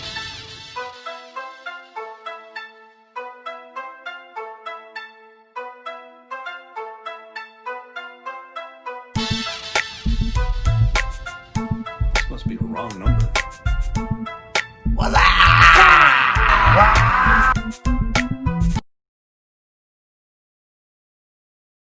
That Ray, I'll say real quick, I really admire what you guys do with this. I think everybody who's ever tuned into one of these, whether it's a Legion game, whether it's a high school baseball game, with basketball, football, whatever it is, I've heard nothing but tremendous feedback about Livestream STL and what you guys do and the quality of production, things like that. I would really encourage anybody who's involved in athletics throughout the county, or really anywhere in the metro area, anybody who's interested in sponsoring activities to get on board and get involved with this. I think it's added a ton to what we do here. It's added a ton to the program. You guys are a class act, and you're committed to doing things the right way, and we really appreciate that.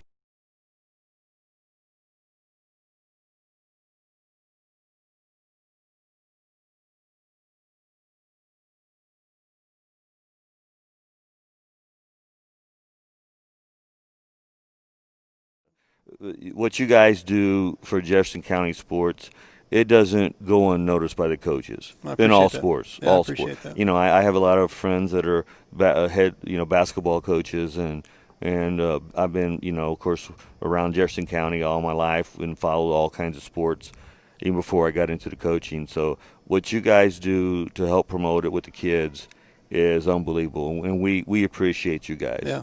For you guys to take your time and what you do is awesome. Just awesome. Yeah, well, we try, we work hard, and we think they deserve it. The kids deserve to be able to be seen, and if we can turn out kids in the community to better them, get them in college, and make them a better citizen, that's the key.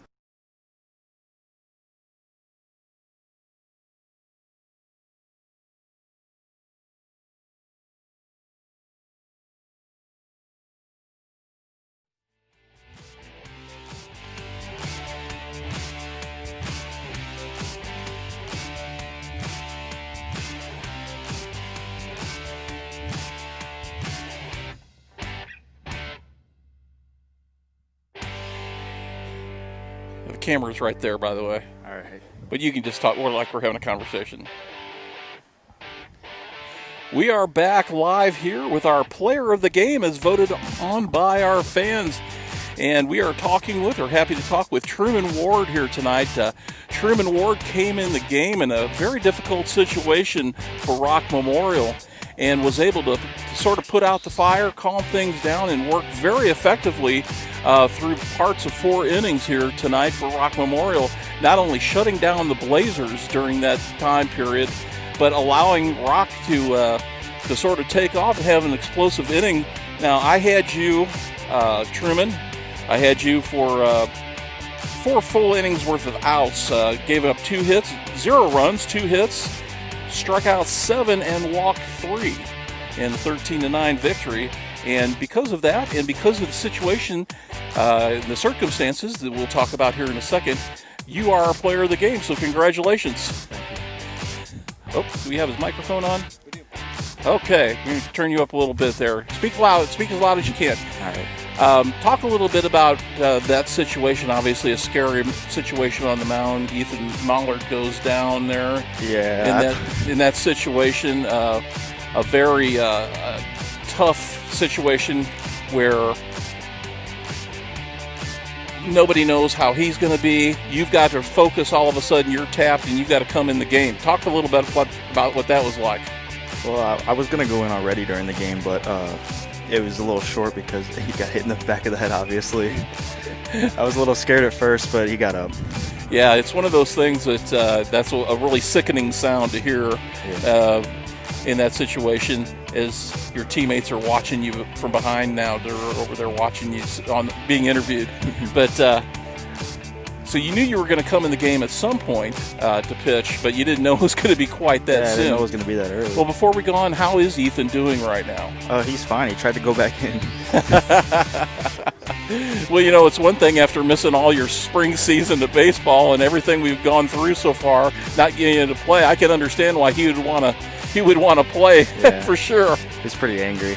I would imagine. So, what was your approach when you came in the game in the mid-inning like that in the second inning? What are you thinking about? What's going through your mind? I didn't really think about it. I just threw. Well, that's probably the best thing to do. What pitch is working best for you tonight? My fastball. I got to work on my curve a little bit more. So you were a situation where you did throw some off-speed stuff, and I thought you were pretty effective with it. But I guess that was just setting up the fastball. Yeah. Talk a little bit about what it was like with your battery mate Hunter behind the plate back there, and how that worked out to your success. Well, it's pretty fun because we're brothers, so it's kind of natural. It feels good. Now, who's the older one? He is. He's okay. Yeah. So, did he give you any words of encouragement tonight when you had to take over in that situation? A lot of come-ons because I was doing a little bad sometimes. Is there any point where you had to go out there and kind of settle things down at all? No, I just let him go. But it's got to be pretty special being able to have this opportunity to play with all of the wards on the roster. Yeah.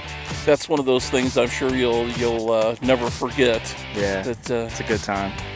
So you will be a senior next year here at Windsor. Any plans in the future yet as far as what you want to do? Not really sure. Yeah. Are you thinking about the possibility of playing baseball at the collegiate level? Yeah. Okay. Well, that's great. Well, we will look forward to it. We're going to be at several of your games this year, and hope to see you again down the road. And who knows, you might be stepping back in this little tent one more time to do another interview with us. Cool. Well, there you have it, folks. There's Truman Ward, our live stream player of the game, our first player of the game this year on our DIAMONDCAST broadcasts here on Livestream STL. And Truman, we thank you. We are going to now have Truman slip out, and we are going to have Coach step in as we do the official handoff.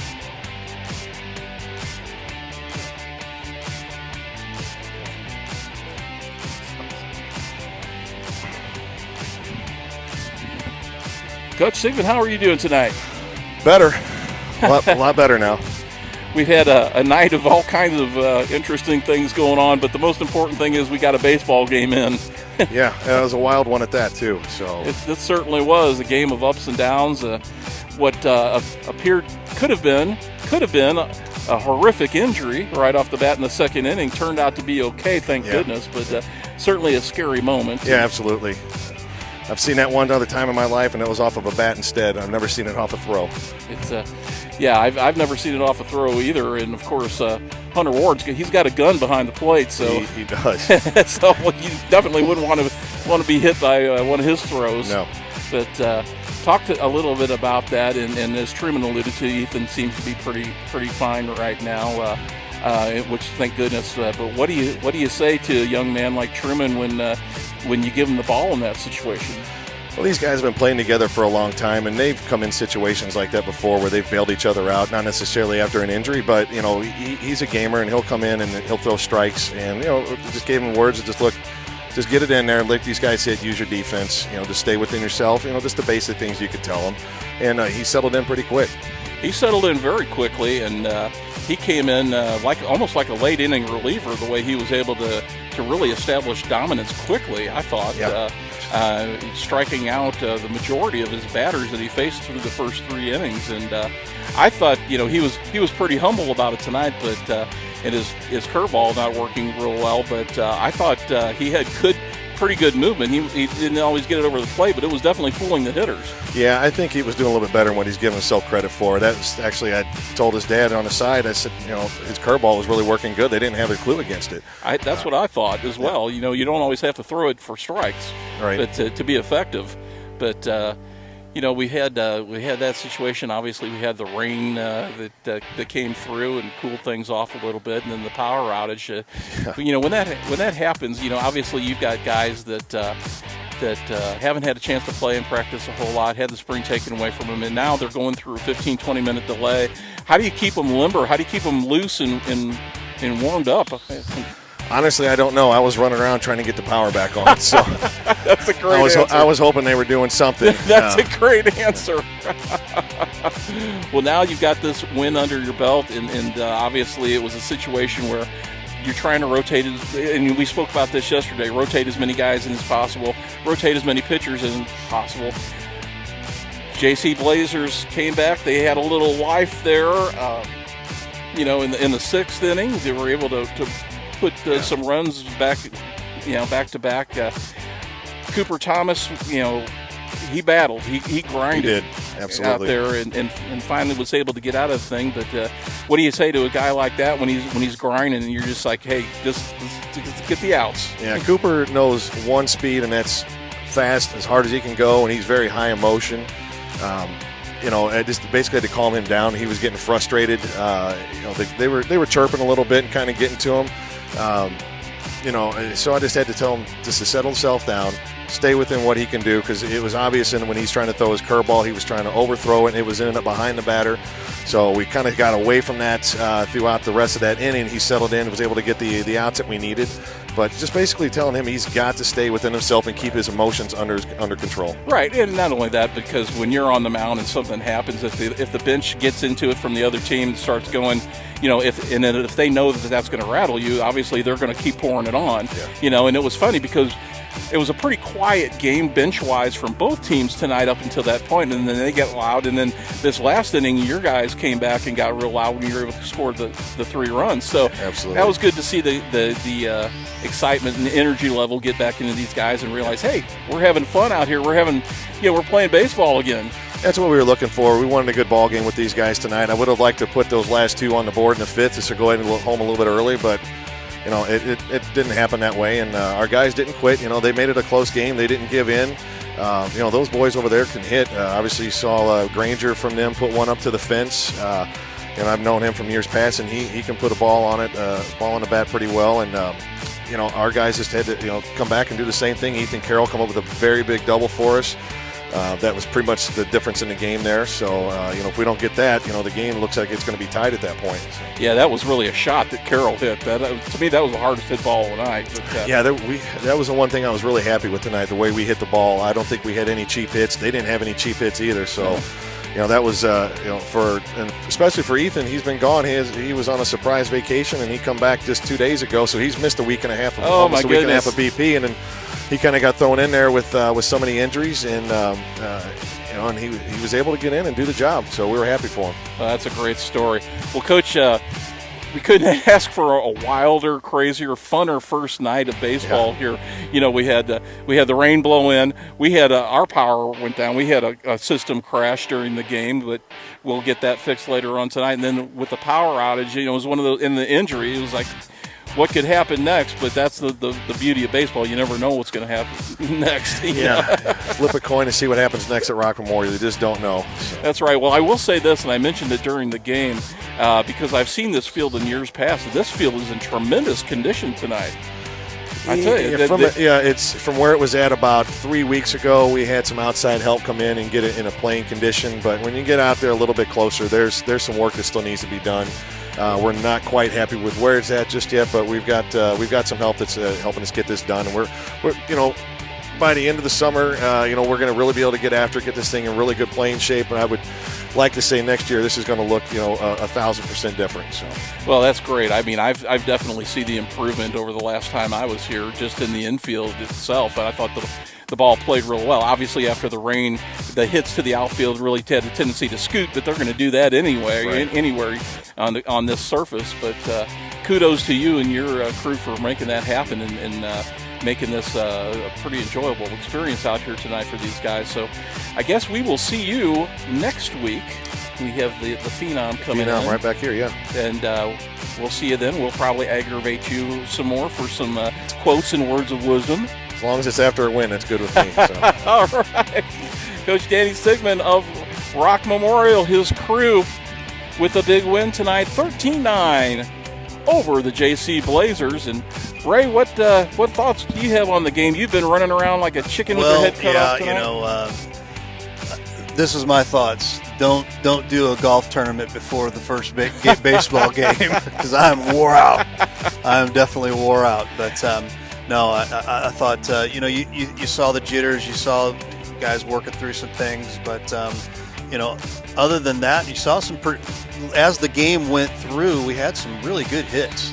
Absolutely, we saw some good hitting. We saw some good shortstop play too. Right. Some play from the both catchers tonight. Right. Both starting catchers, I thought, did a tremendous job. So there were a lot of things that I was surprised that the quality of play was that good. Right. Absolutely. Obviously, we had some mishaps out there, but all in all, fun evening. Yeah, fun, absolutely. exciting evening. Absolutely.